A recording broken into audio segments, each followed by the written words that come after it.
RPI radio 1550 AM band दे उत्ते programme दिलां दी सांझ दीप सिंह नाल सुन रहे हो। सच हक ते इंसाफ दी आवाज number 1 south Asian news talk radio KRPI 1550। शनिवार का दिन है। पहले हिस्से दे विच तुहाडे नाल जिहड़ी गलबात कीती सी रिलेशनशिप विआह क्यों टुट रहे ने। दूजे हिस्से दे विच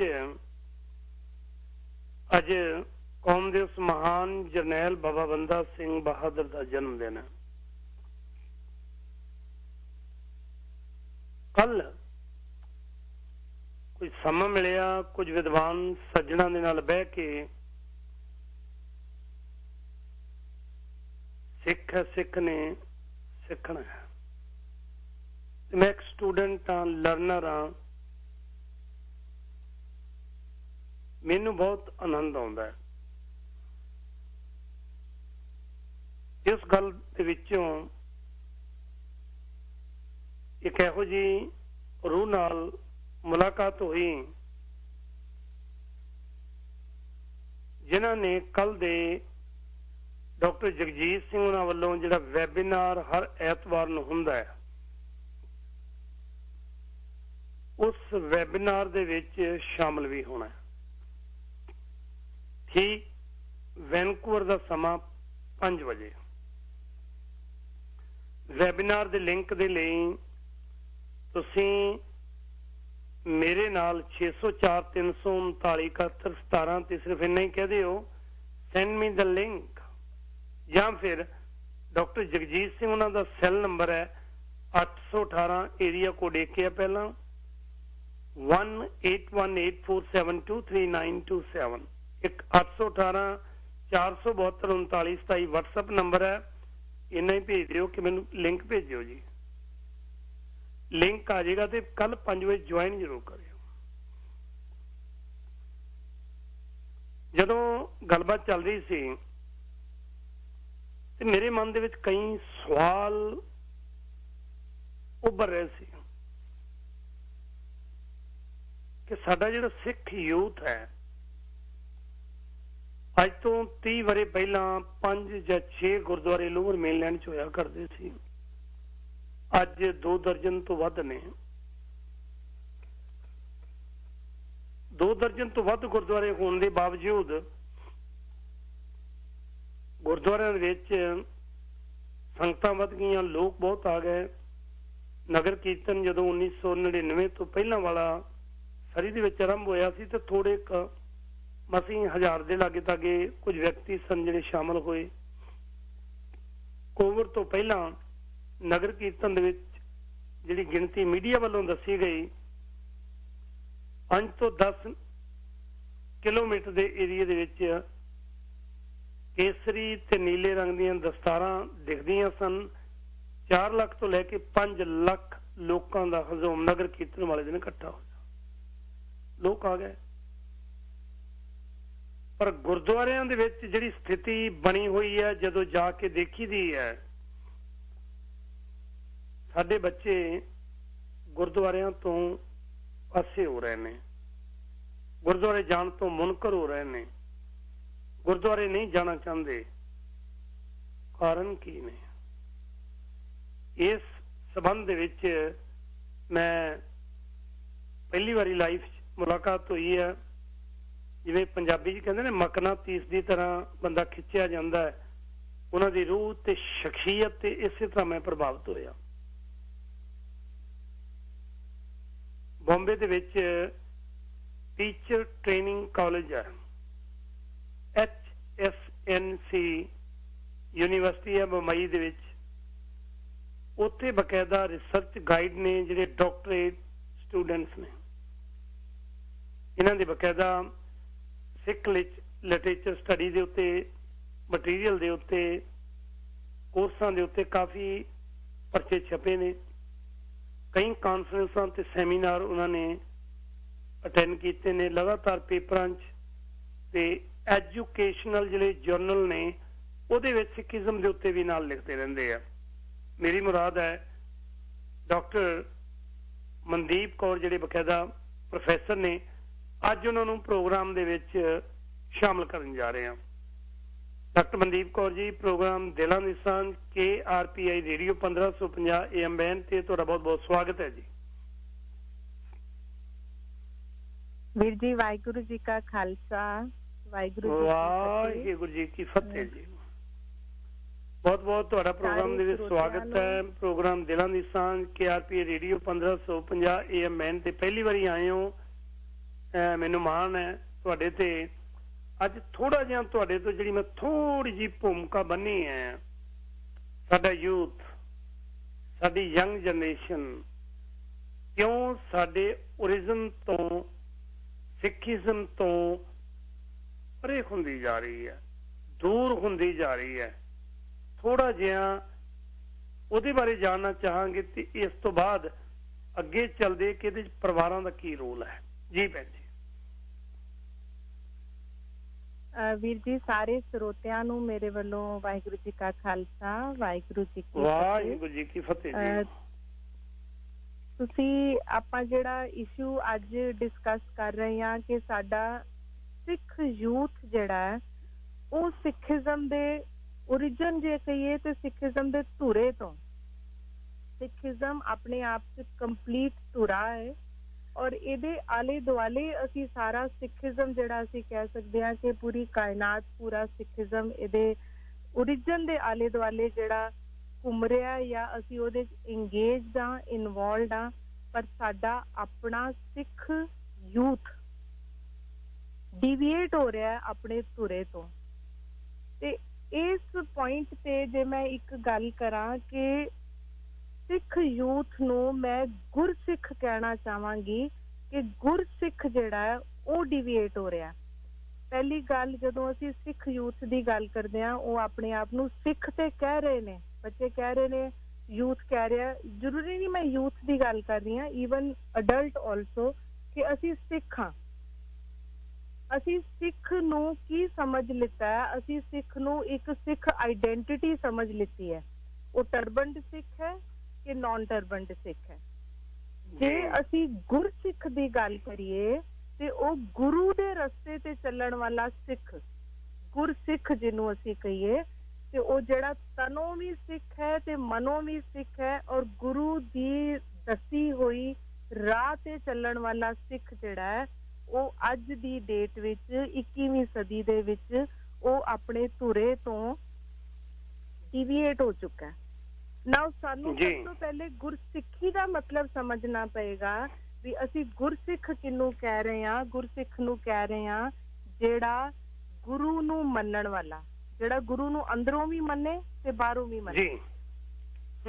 ਉੱਥੇ ਕਨਫਿਊਜ਼ਨ ਕ੍ਰੀਏਟ ਹੈ ਵੀਰ ਜੀ। ਉੱਥੇ ਸਭ ਤੋਂ ਇੰਪੋਰਟੈਂਟ ਗੱਲ ਇਹ ਹੈ ਵੀ ਅਸੀਂ ਸਿੱਖ ਤੇ ਹੈਗੇ ਆ ਪਰ ਸਾਡਾ ਗੁਰੂ ਬਦਲ ਗਿਆ। ਸਾਡਾ ਗੁਰੂ ਤੋਂ ਅਸੀਂ ਡਿਵੀਏਟ ਹੋ ਗਏ ਆ। ਅਸੀਂ ਗੁਰੂ ਗ੍ਰੰਥ ਸਾਹਿਬ ਜੀ ਨੂੰ ਮੰਨਤੇ ਰਹੇ ਆ, ਦੇਖਤੇ ਰਹੇ ਆ, ਮੱਥੇ ਤੇ ਟੇਕ ਰਹੇ ਆ, ਪਰ ਅਸੀਂ ਆਪਣੇ ਗੁਰੂ ਤੋਂ ਡਿਵੀਏਟ ਹੋ ਗਏ ਆ। ਕਹਿਣ ਦਾ ਭਾਵ ਇਹ ਹੈ ਜਾਂ ਗੱਲ ਇਹ ਸਮਝਣੀ ਚਾਹੀਦੀ ਹੈ ਵੀ ਅਸੀਂ ਗੁਰੂ ਗ੍ਰੰਥ ਸਾਹਿਬ ਜੀ ਨੂੰ ਤੇ ਮੱਥਾ ਟੇਕ ਲਿੱਤਾ, ਪਰ ਜੋ ਗੁਰੂ ਗ੍ਰੰਥ ਸਾਹਿਬ ਜੀ ਰਸਤਾ ਦੱਸ ਰਹੇ ਨੇ ਅਸੀਂ ਉਹਦੇ ਤੋਂ ਡਿਵੀਏਟ ਹੋ ਗਏ ਆ। ਤਾਂ ਸਾਨੂੰ ਗੁਰੂ ਦਾ ਵੀ ਕਨਫਿਊਜ਼ਨ ਹੈ। ਅਸੀਂ ਕਿਸੇ ਦੇਹਧਾਰੀ ਨੂੰ ਗੁਰੂ ਮੰਨ ਲਿੱਤਾ, ਅਸੀਂ ਕੋਈ ਡੇਰਿਆਂ ਵਾਲੇ ਬਾਬਿਆਂ ਨੂੰ ਗੁਰੂ ਮੰਨ ਲਿੱਤਾ, ਜਾਂ ਜਿਹੜਾ ਕੋਈ ਸਾਨੂੰ ਗਾਈਡ ਕਰੇ, ਮੋਨੀਟਰ ਕਰੇ, ਜਾਂ ਕੋਈ ਸਾਨੂੰ ਦੱਸੇ ਵੀ ਹਾਂ ਤੈਨੂੰ ਇੱਥੋਂ ਦਾਤ ਮਿਲ ਜਾਏਗੀ, ਇਸ ਗੁਰਦੁਆਰੇ 'ਚ ਚਲੇ ਜਾਓ, ਇੱਥੇ ਵਿਆਹ ਹੋ ਜਾਏਗਾ, ਇਸ ਗੁਰਦੁਆਰੇ ਚਲੇ ਜਾਓ, ਇੱਥੇ ਇਹ ਵਾਲੀਆਂ ਦਾਤਾਂ ਮਿਲ ਜਾਣਗੀਆਂ। ਤੇ ਸਾਡੇ ਰਾਹ ਜਿਹੜੇ ਨੇ ਨਾ ਅਸੀਂ ਉਹਨਾਂ ਤੋਂ ਦੂਸਰੀ ਜਿਹੜੀ ਹੈ ਕਿ ਅਸੀਂ ਗੁਰੂ ਗ੍ਰੰਥ ਸਾਹਿਬ ਦੇ ਪੈਰਲਲ ਬੜਾ ਕੁਝ ਖੜਾ ਕਰ ਲਿੱਤਾ। ਗੁਰੂ ਗ੍ਰੰਥ ਸਾਹਿਬ ਦੇ ਪੈਰਲਲ ਸਾਡੇ ਕੋਲ ਬਹੁਤ ਸਾਰੀਆਂ, ਜਿਵੇਂ ਹੁਣ ਦਸਮ ਗ੍ਰੰਥ ਦਾ ਕਿੰਨਾ ਕਨਫਿਊਜ਼ਨ ਹੈ। ਸੋ ਸਾਡਾ ਯੂਥ ਜਿਹੜਾ ਅੱਜ ਦੀ ਡੇਟ ਵਿੱਚ ਉਹ ਕਨਫਿਊਜ਼ਡ ਹੈ। ਸਾਨੂੰ ਉਸ ਯੂਥ ਨੂੰ ਕੰਟਰਾਡਿਕਟਰੀ ਜਿਹੜੀਆਂ ਚੀਜ਼ਾਂ ਨੇ ਉਹਨੂੰ ਇਹ ਨਹੀਂ ਸਮਝ ਆ ਰਿਹਾ ਕਿ ਕਿਉਂਕਿ ਗੁਰੂ ਗ੍ਰੰਥ ਸਾਹਿਬ ਜੀ ਨੂੰ ਸਾਡਾ ਯੂਥ ਪੜ੍ਹਨ ਵਾਸਤੇ ਹਾਲੇ ਪੂਰੀ ਤਰ੍ਹਾਂ ਤਿਆਰ ਨਹੀਂ ਹੈ। ਯੂਥ ਨੇ ਗੁਰੂ ਗ੍ਰੰਥ ਸਾਹਿਬ ਜੀ ਨੂੰ ਪੜ੍ਹਿਆ ਹੀ ਨਹੀਂ ਹੈ। ਉਸ ਐਫਰਟ ਨੂੰ ਜਿੰਨੀ ਦੇਰ ਤੱਕ ਅਸੀਂ ਕੀਤਾ ਨਹੀਂ, ਉਸ ਰਸਤੇ ਤੇ ਲਿਖਿਆ ਕੀ ਹੈ, ਸਾਨੂੰ ਸਾਡੇ ਬੱਚਿਆਂ ਨੂੰ ਸਾਰੀਆਂ ਬਾਣੀਆਂ ਦੀ ਨੌਲੇਜ ਨਹੀਂ ਹੈ, ਉਹਨਾਂ ਬਾਣੀਆਂ ਦੇ ਰਸਤੇ ਕੀ ਨੇ ਉਹਨਾਂ ਦੀ ਨੌਲੇਜ ਨਹੀਂ ਹੈ। ਇਸ ਕਰਕੇ ਸਾਡਾ ਯੂਥ ਜਿਹੜਾ ਹੈ ਉਹ ਆਪਣੇ ਓਰੀਜਨ ਤੋਂ ਡਿਵੀਏਟ ਹੋ ਗਿਆ। ਉਹਨੂੰ ਸਮਝ ਨਹੀਂ ਆ ਰਹੀ ਵੀ, ਉਹਨੂੰ ਪਤਾ ਨਹੀਂ ਚੱਲ ਰਿਹਾ ਵੀ ਮੰਨਣਾ ਕੀ ਹੈ, ਕਿਹੜੀ ਗੱਲ ਮੰਨਣੀ ਹੈ। ਕਿਉਂਕਿ ਗੁਰਸਿੱਖੀ ਦੇ ਰਸਤੇ ਤੇ ਚੱਲਣਾ ਬਹੁਤ ਆਸਾਨ ਹੈ, ਮੁਸ਼ਕਿਲ ਨਹੀਂ ਹੈ, ਪਰ ਗੁਰਸਿੱਖੀ ਦੇ ਰਸਤੇ ਨੂੰ ਮੰਨਣਾ, ਉਸ ਰਸਤੇ ਨੂੰ ਮੰਨ ਕੇ ਉਸ ਰਸਤੇ ਤੇ ਚੱਲਣਾ, ਗੁਰੂ ਦਾ ਹੁਕਮ ਮੰਨਣਾ, ਉਹ ਕਠਿਨ ਹੈ। ਤੇ ਉਹ ਕਠਿਨ ਰਸਤੇ ਤੇ ਬੱਚੇ ਚੱਲਣ ਵਾਸਤੇ ਤਿਆਰ ਨਹੀਂ ਨੇ। ਉਸ ਕਠਿਨ ਰਸਤੇ ਤੇ ਬੱਚੇ ਐਫਰਟ ਕਰਨ ਵਾਸਤੇ ਤਿਆਰ ਨਹੀਂ ਨੇ। ਉਹਨਾਂ ਨੂੰ ਸ਼ਾਰਟਕਟ ਚਾਹੀਦਾ, ਉਹਨਾਂ ਨੂੰ ਸ਼ਾਰਟਕਟ ਚਾਹੀਦਾ ਹੈ। ਆਪਣੇ ਕੋਈ ਜੇ ਕਿੱਤਾ ਕਰ ਰਹੇ ਨੇ ਉਹਦੇ 'ਚ ਵੀ ਸ਼ਾਰਟਕਟ ਚਾਹੀਦਾ ਹੈ, ਫਾਸਟ ਮਨੀ ਚਾਹੀਦੀ ਹੈ, ਫਾਸਟ ਸੈਟਲਮੈਂਟ ਚਾਹੀਦੀ ਹੈ। ਇਹ ਚੀਜ਼ਾਂ ਜਿਹੜੀਆਂ ਨੇ ਉਹ ਸਾਡੇ ਬੱਚਿਆਂ ਨੂੰ ਆਪਣੇ ਓਰੀਜਨ ਤੋਂ ਦੂਰ ਲਿਜਾ ਰਹੀਆਂ ਨੇ ਜਾਂ ਉਹ ਡਿਵੀਏਟ ਹੋ ਰਹੇ ਨੇ। ਜੀ, ਤੁਸੀਂ ਜ਼ਿਕਰ ਕੀਤਾ ਕਿ ਚੱਲਣਾ ਤੇ ਮੰਨਣਾ ਆ ਦੋ ਚੀਜ਼ਾਂ ਹੋ ਗਈਆਂ ਨਾ। ਪਹਿਲੀ ਗੱਲ ਤਾਂ ਹੈ ਕਿ ਉਹਨਾਂ ਦੀ ਆਇਡੈਂਟੀਟੀ, ਯੈਸ ਦੇ ਹੈਵ ਦਾੜੀ ਹੈ ਉਹਨਾਂ ਕੋਲ, ਦਸਤਾਰ ਹੈ, ਦੂਰੋਂ ਲੱਗ ਰਿਹਾ ਸਿੱਖ ਹੈ, ਪਰ ਸਿੱਖ ਰਾਹ ਦੇ ਉੱਤੇ ਤਰਨਾ ਪ੍ਰੈਕਟੀਕਲ ਲਾਈਫ ਹੈ ਜਿਹੜੀ ਸਿੱਖ ਦੀ। ਮੈਂ ਹੁਣੇ ਬਾਬਾ ਬੰਦਾ ਸਿੰਘ ਬਹਾਦਰ ਦਾ ਜਨਮ ਦਿਹਾੜੇ ਬਾਰੇ ਥੋੜਾ ਜਿਹਾ ਇਤਿਹਾਸ ਦੀਆਂ ਪਰਤਾਂ ਤੁਹਾਡੇ ਵਰਗੇ ਸਕਾਲਰ ਨੇ ਜਿਹੜੇ ਉਹਨਾਂ ਦੀਆਂ ਲਿਖੀਆਂ ਹੋਈਆਂ ਕਿਤਾਬਾਂ, ਉਹਨਾਂ ਦੇ ਲਿਖੇ ਹੋਏ ਆਰਟੀਕਲ ਪੜ੍ਹ ਕੇ ਦੇਖ ਰਿਹਾ ਸੀ, ਹੈਰਾਨ ਸਾਂ। ਸਾਡੇ ਕੋਲ 2 ਦਰਜਨ ਦੇ ਲਾਗੇ ਤਾਗੇ ਗੁਰਦੁਆਰਾ ਸਾਹਿਬਾਨ ਨੇ। ਕਿਤੇ ਵੀ ਕਿਸੇ ਨੂੰ ਅੱਜ ਗਿਆਨ ਨਹੀਂ ਕਿ ਸਿੱਖਾਂ ਦਾ ਪਹਿਲਾ ਬਾਦਸ਼ਾਹ ਜਿਹੜਾ ਰਾਜ ਕਰਨ ਵਾਲਾ ਇੱਕ ਦਲੇਰ, ਜਿਹਨੇ ਦੁਨੀਆ ਦੇ ਵਿੱਚ ਇੱਕ ਐਸੀ ਤਾਕਤ ਦਿਖਾ ਦਿੱਤੀ ਕਿ ਦੁਨੀਆ ਦੀ ਵੱਡੀ ਤਾਕਤ ਨੂੰ ਕੁਝ ਥੋੜੇ ਸਮੇਂ ਦੇ ਵਿੱਚ ਹੀ ਨੇਸ ਤੋਂ ਨਬੂਦ ਕਰਕੇ ਖਾਲਸਾ ਰਾਜ ਕਾਇਮ ਕਰ ਲਿਆ। ਜਿੱਤੀ ਨਹੀਂ ਜੀ ਜੀ। ਹੁਣ ਜੇ ਕੋਈ ਸਾਡਾ ਬੱਚਾ ਸਾਨੂੰ ਇਹ ਪੁੱਛੇ ਕਿ ਬਾਬਾ ਬੰਦਾ ਸਿੰਘ ਬਹਾਦਰ ਕੌਣ ਹੈ, ਕਿਉਂਕਿ ਨਾ ਹੀ ਸਾਡੇ ਪ੍ਰਬੰਧਕਾਂ ਨੂੰ ਪਤਾ ਹੈ ਤੇ ਨਾ ਹੀ ਸਾਡੇ ਹੋਰਾਂ ਨੂੰ ਪਤਾ ਹੈ। ਇਹ ਲੱਗਦਾ ਨਹੀਂ ਕਿ ਜਿਹੜੀ ਚੱਲਣ ਤੇ ਮੰਨਣ ਵਾਲੀ ਤੁਸੀਂ ਗੱਲ ਕੀਤੀ ਹੈ, ਜੇ ਬੱਚਾ ਚੱਲਦਾ ਹੈ ਤੇ ਉੱਥੇ ਉਹਨੂੰ ਮੰਨਣ ਲਈ ਮੁਸ਼ਕਲ ਹੋ ਰਹੀ ਹੈ, ਕਿਉਂਕਿ ਜਿਹੜੀ ਉਹਦੀ ਮਾਡਰਨ ਸੋਚ ਹੈ, ਅਜੋਕਾ ਸਮਾਂ ਜਿਹੜਾ ਚੱਲ ਰਿਹਾ ਹੈ, ਉਸ ਮੁਤਾਬਕ ਜਦੋਂ ਜਾ ਕੇ ਇਹ ਸਾਰਾ ਕੁਝ ਸਿੱਖ ਧਰਮ ਦੇ ਸਾਡੇ ਕੇਂਦਰ ਤਾਂ ਗੁਰਦੁਆਰੇ ਨਾ, ਜਦੋਂ ਗੁਰਦੁਆਰੇ ਵਿੱਚ ਜਾ ਕੇ, ਮਾਫ ਕਰਨਾ ਮੈਨੂੰ ਇਹ ਸ਼ਬਦ ਅੱਜ ਕਹਿਣਾ ਪੈ ਰਿਹਾ, ਉਹਨਾਂ ਅਨਪੜ੍ਹ ਟੋਟਲ ਇਲਿਟਰੇਟ ਵਿਅਕਤੀਆਂ ਦੀਆਂ, ਇਹ ਸ਼ਬਦ ਮੈਂ ਵਾਰ-ਵਾਰ ਫਿਰ ਕਹਿੰਦਾ ਕਿ ਮੈਂ ਮਾਫੀ ਮੰਗ ਰਿਹਾ, ਉਹਨਾਂ ਦੀਆਂ ਯਬਲੀਆਂ ਸੁਣਨੀਆਂ ਪੈਂਦੀਆਂ ਨੇ ਜਦੋਂ, ਫਿਰ ਬੱਚਾ ਕਹਿੰਦਾ ਨੋ ਮੈਂ ਤੇ ਕਿਵੇਂ ਚੱਲਾਂ, he don't know what he's talking about, ਮੈਂ ਇਹਨੂੰ ਮੰਨਾਂ ਕਿਵੇਂ, ਮੈਂ ਗੁਰੂ ਨੂੰ ਤਾਂ ਗੁਰੂ ਮੰਨ ਰਿਹਾ, ਪਰ ਆ ਜਿਹੜਾ ਪ੍ਰਚਾਰਕ ਕਹਿ ਕੇ ਗਿਆ I don't think so ਕਿ ਮੇਰੇ ਨਾਲ ਮੇਲ ਖਾਂਦਾ। ਚੱਲਣ ਤੇ ਮੰਨਣ ਦੇ ਵਿੱਚ ਤੁਹਾਨੂੰ ਲੱਗਦਾ ਹੈ ਕਿ ਸਾਡੀ ਜਿਹੜੀ ਪ੍ਰੀਸਟ ਕਲਾਸ ਹੈ, ਸ਼੍ਰੇਣੀ ਹੈ, ਹੁਣ ਤੁਸੀਂ ਇੱਕ ਪ੍ਰੋਫੈਸਰ ਹੋ, ਤੁਸੀਂ ਡਾਕਟਰ ਨੂੰ ਪੜ੍ਹਾ ਰਹੇ ਹੋ, ਤਾਂ ਹੀ ਪੜ੍ਹਾ ਰਹੇ ਹੋ ਜੇ ਤੁਹਾਡੇ ਕੋਲ ਡਿਗਰੀ ਹੈ, ਤੁਸੀਂ ਆਪ ਸਟੱਡੀ ਕੀਤੀ ਹੈ, ਤੁਸੀਂ ਆਪ ਰਿਸਰਚ ਕੀਤੀ ਹੈ। ਰਿਸਰਚ ਕਰਨ ਤੋਂ ਬਾਅਦ ਹੀ ਜਾ ਕੇ ਬੱਚਿਆਂ ਨੂੰ ਪੜ੍ਹਾਓਗੇ ਨਾ ਕਿ ਬੇਟਾ ਬੱਚਾ ਇਉਂ ਜਾ ਕੇ ਡਾਕਟਰੇਟ ਬਣਨਾ ਹੈ, ਤੁਹਾਨੂੰ PhD ਡਿਗਰੀ ਇਉਂ ਮਿਲੇਗੀ।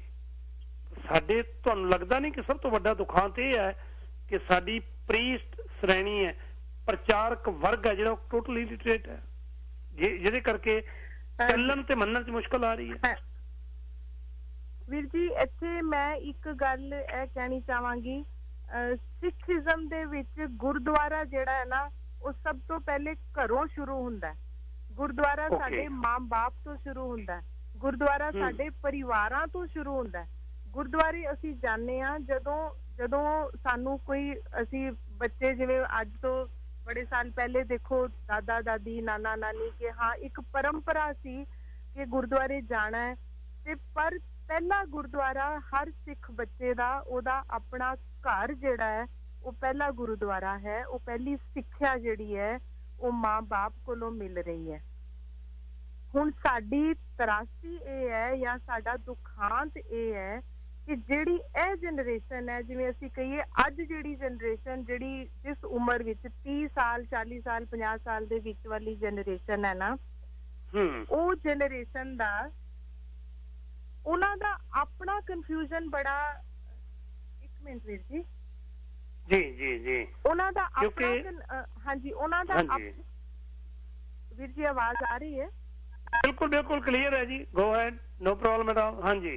ਜਿਹੜੀ ਪੈਰੈਂਟਿੰਗ ਕਲਾਸ ਹੈ ਨਾ ਇਸ ਵੇਲੇ ਉਸ ਪੈਰੈਂਟਿੰਗ ਕਲਾਸ ਦਾ ਕਨਫਿਊਜ਼ਨ ਬੜਾ ਆਬਵੀਅਸ ਹੈ ਉਹਨਾਂ ਨੂੰ ਆਪ ਨੂੰ ਕਈ ਚੀਜ਼ਾਂ ਕਲੀਅਰ ਨਹੀਂ ਹੈ ਜਿਵੇਂ ਹੁਣ ਤੁਸੀਂ ਬੜੀ ਅੱਛੀ ਐਗਜ਼ਾਮਪਲ ਦਿੱਤੀ ਬੰਦਾ ਬਹਾਦਰ ਦੀ ਐਗਜ਼ਾਮਪਲ ਦਿੱਤੀ ਜਾਂ ਉਸ ਤੋਂ ਪਹਿਲਾਂ ਕਿਵੇਂ ਸਿੱਖੀਜ਼ਮ ਡਿਵੈਲਪ ਹੋਇਆ ਅੱਜ ਸਾਡਾ ਸਟੇਟਸ ਕੀ ਹੈ ਅੱਜ ਸਿੱਖ ਜਿਹੜਾ ਉਹ ਇੱਕ ਗਲੋਬਲ ਸਿੱਖ ਹੈ ਉਹ ਯੂਨੀਵਰਸਲ ਲੈਵਲ ਤੇ ਉਹਦੀ ਆਇਡੈਂਟੀਟੀ ਹੈ ਜਾਂ ਯੂਨੀਵਰਸਲ ਲੈਵਲ ਤੇ ਗੁਰੂ ਗ੍ਰੰਥ ਸਾਹਿਬ ਜੀ ਨੂੰ ਮੰਨਿਆ ਜਾ ਰਿਹਾ ਹੈ ਗੁਰੂ ਗ੍ਰੰਥ ਸਾਹਿਬ ਜੀ ਦੇ ਰਸਤੇ ਤੇ ਚੱਲਣ ਦੀ ਸਿੱਖਿਆ ਦਿੱਤੀ ਜਾ ਰਹੀ ਹੈ ਪਰ ਫਿਰ ਵੀ ਸਿੱਖ ਕਮਿਊਨਿਟੀ ਦੀ ਤਰਾਸਦੀ ਇਹ ਹੈ ਕਿ ਸਾਡੇ ਆਪਣੇ ਬੱਚੇ ਜਿਹੜੇ ਨੇ ਉਹ ਗੁਰੂ ਗ੍ਰੰਥ ਸਾਹਿਬ ਜੀ ਕੋਲੋਂ ਟੁੱਟੇ ਨੇ ਜਾਂ ਗੁਰੂ ਗ੍ਰੰਥ ਸਾਹਿਬ ਜੀ ਤੋਂ ਦੂਰ ਨੇ ਹੁਣ ਇੱਥੇ ਰੋਲ ਜਿਹੜਾ ਹੈ ਉਹ ਸਭ ਤੋਂ ਵੱਡਾ ਰੋਲ ਮੈਂ ਨਹੀਂ ਕਹਿੰਦੀ ਕਿ ਗੁਰਦੁਆਰੇ ਦੇ ਪ੍ਰੀਸਟ ਦਾ ਰੋਲ ਹੈ ਸਭ ਤੋਂ ਵੱਡਾ ਰੋਲ ਪੈਰੈਂਟਿੰਗ ਦਾ ਰੋਲ ਹੈ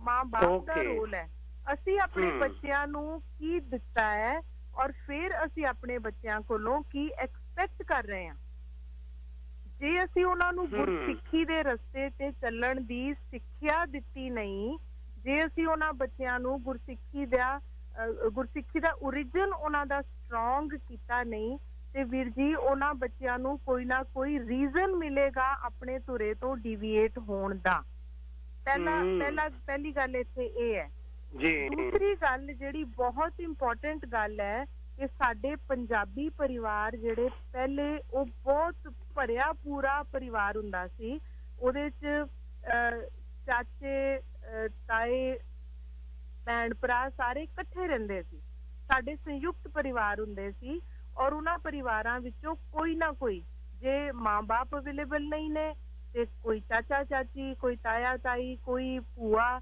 ਜਾਂ ਕੋਈ ਨਾਨਕੇ ਪਰਿਵਾਰ ਚੋਂ ਤੇ ਕਿਧਰੇ ਨਾ ਕਿਧਰੇ ਬੱਚਿਆਂ ਨੂੰ ਕੋਈ ਨਾ ਕੋਈ ਸਿੱਖਿਆ ਮਿਲ ਜਾਂਦੀ ਸੀ ਕਿਸੇ ਵੱਡੇ ਵਡੇਰੇ ਕੋਲੋਂ ਸਿੱਖਿਆ ਮਿਲ ਜਾਣੀ ਕਿਸੇ ਆਪਣੇ ਹਾਣੀ ਕੋਲੋਂ ਸਿੱਖਿਆ ਮਿਲ ਜਾਣੀ ਭੈਣ ਭਰਾਵਾਂ ਕੋਲੋਂ ਸਿੱਖਿਆ ਮਿਲ ਜਾਣੀ ਜਿਹੜੀ ਕੋਈ ਸਿੱਖਿਆ ਮਾਂ-ਬਾਪ ਨੇ ਦੇਣੀ ਮਿਸ ਆਊਟ ਕਰ ਦਿੱਤੀ ਉੱਥੇ ਕੋਈ ਨਾ ਕੋਈ ਉਸ ਸਿੱਖਿਆ ਨੂੰ ਪੂਰਾ ਕਰ ਦਿੰਦਾ ਸੀ ਹੁਣ ਸਾਡੀ ਤਰਾਸਦੀ ਇਹ ਹੋ ਗਈ ਕਿ ਅਸੀਂ ਨਿਊਕਲੀਅਰ ਪਰਿਵਾਰ ਹੋ ਗਏ ਆ ਛੋਟੇ ਪਰਿਵਾਰ ਹੋ ਗਏ ਆ ਪੁਰਾਣੇ ਪਰਿਵਾਰਾਂ ਵਿੱਚ ਤੁਸੀਂ ਔਨ ਐਨ ਐਵਰੇਜ ਜੇ ਤੁਸੀਂ ਦੇਖੋ 6 7 ਜਾਂ 8 4 ਭੈਣਾਂ 4 ਭਰਾ ਮਤਲਬ ਇੰਨਾ ਕੁ ਪਰਿਵਾਰ ਹੁੰਦਾ ਸੀ ਜੇ ਤੁਸੀਂ ਅੱਜ ਦੇਖੋ ਜਿਹੜੀ ਸਾਡੇ ਤੋਂ ਉੱਪਰਲੀ ਜਨਰੇਸ਼ਨ ਹੈ ਉਹਦੇ 'ਚ 2 ਭੂਆ 2 ਇੱਕ ਤਾਇਆ ਇੱਕ ਚਾਚਾ ਇੰਨਾ ਕੁ ਸਾਡਾ ਖੁੱਲਾ ਪਰਿਵਾਰ ਤੁਸੀਂ ਜਿਵੇਂ ਸਮਝੋ ਹੁਣ ਅਗਲੀ ਜਨਰੇਸ਼ਨ ਵਿੱਚ ਔਨ ਐਨ ਐਵਰੇਜ ਸਾਡੇ 2 ਬੱਚੇ ਨੇ ਮੈਕਸਿਮਮ ਕਿਸੇ ਵੀ ਪਰਿਵਾਰ ਵਿੱਚ 3 ਬੱਚੇ ਹੋਣਗੇ 2 ਬੱਚੇ ਤੋਂ ਇੰਡੀਆ 'ਚ 2 ਦਾ ਰਿਵਾਜ ਹੈ ਹੁਣ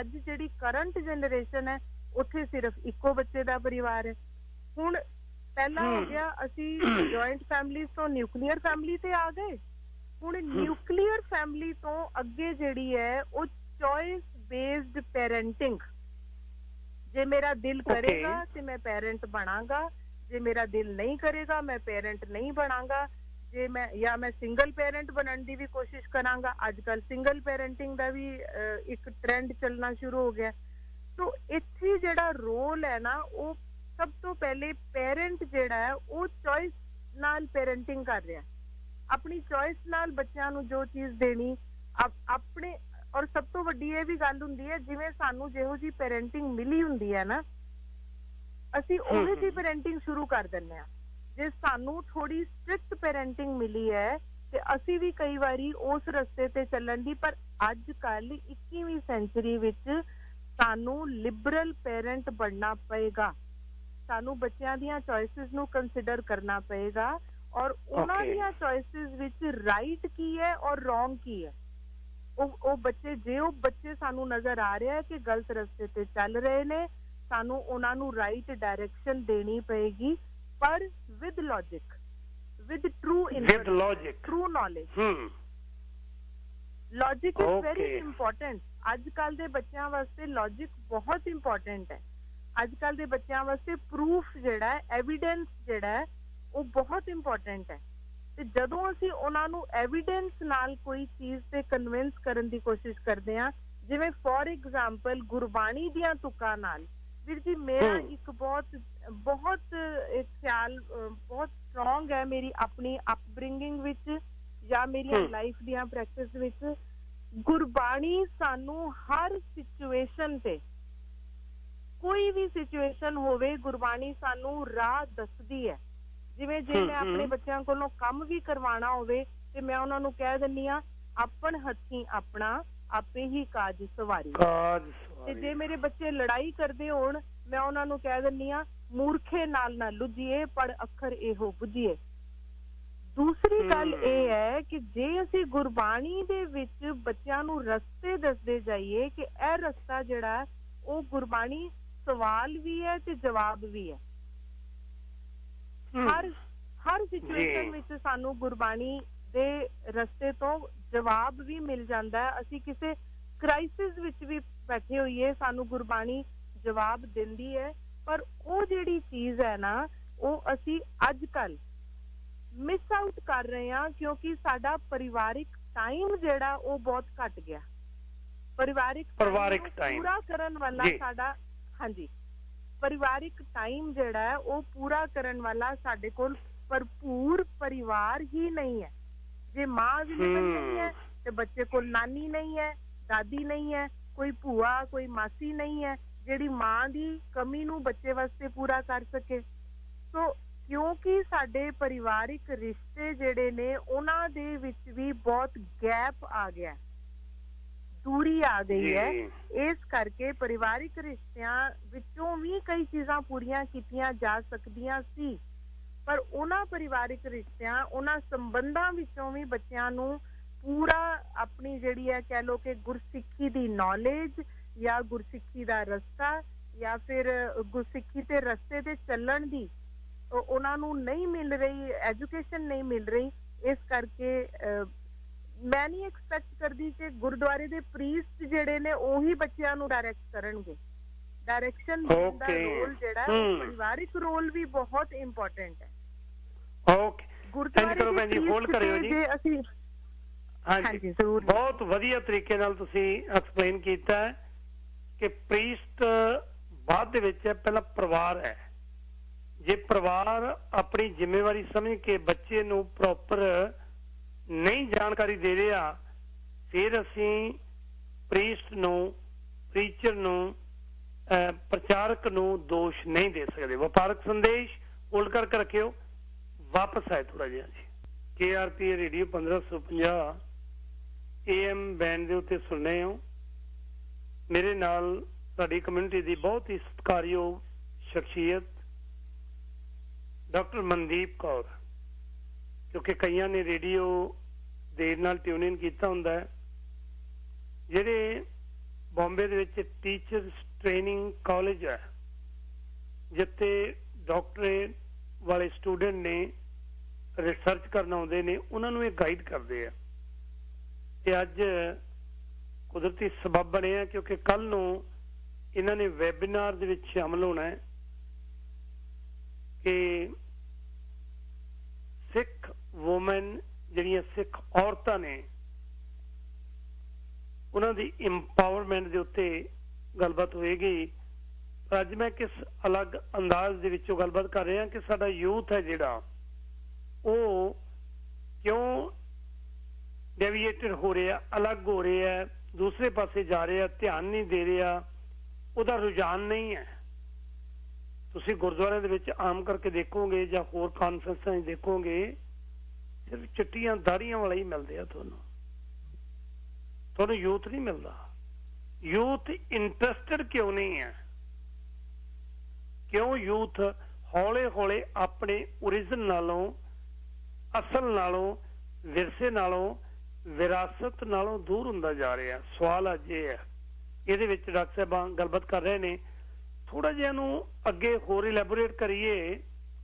ਤੁਹਾਨੂੰ ਕਿਤੇ ਇਹ ਤਾਂ ਨਹੀਂ ਲੱਗਦਾ ਕਿ ਇਹਦੇ ਵਿੱਚ ਜਿਹੜੀ ਪ੍ਰੋਫੈਸ਼ਨਲ ਲਾਈਫ ਹੈ ਉਹ ਇਹਦੇ ਲਈ ਰਿਸਪੌਂਸੀਬਲ ਹੈ, ਜਿਹੜਾ ਡਿਕਲਾਈਨ ਹੋ ਰਿਹਾ ਸਿੱਖ ਵੈਲਿਊ ਬੱਚਿਆਂ ਦੇ ਵਿੱਚ, ਯੂਥ ਦੇ ਵਿੱਚ?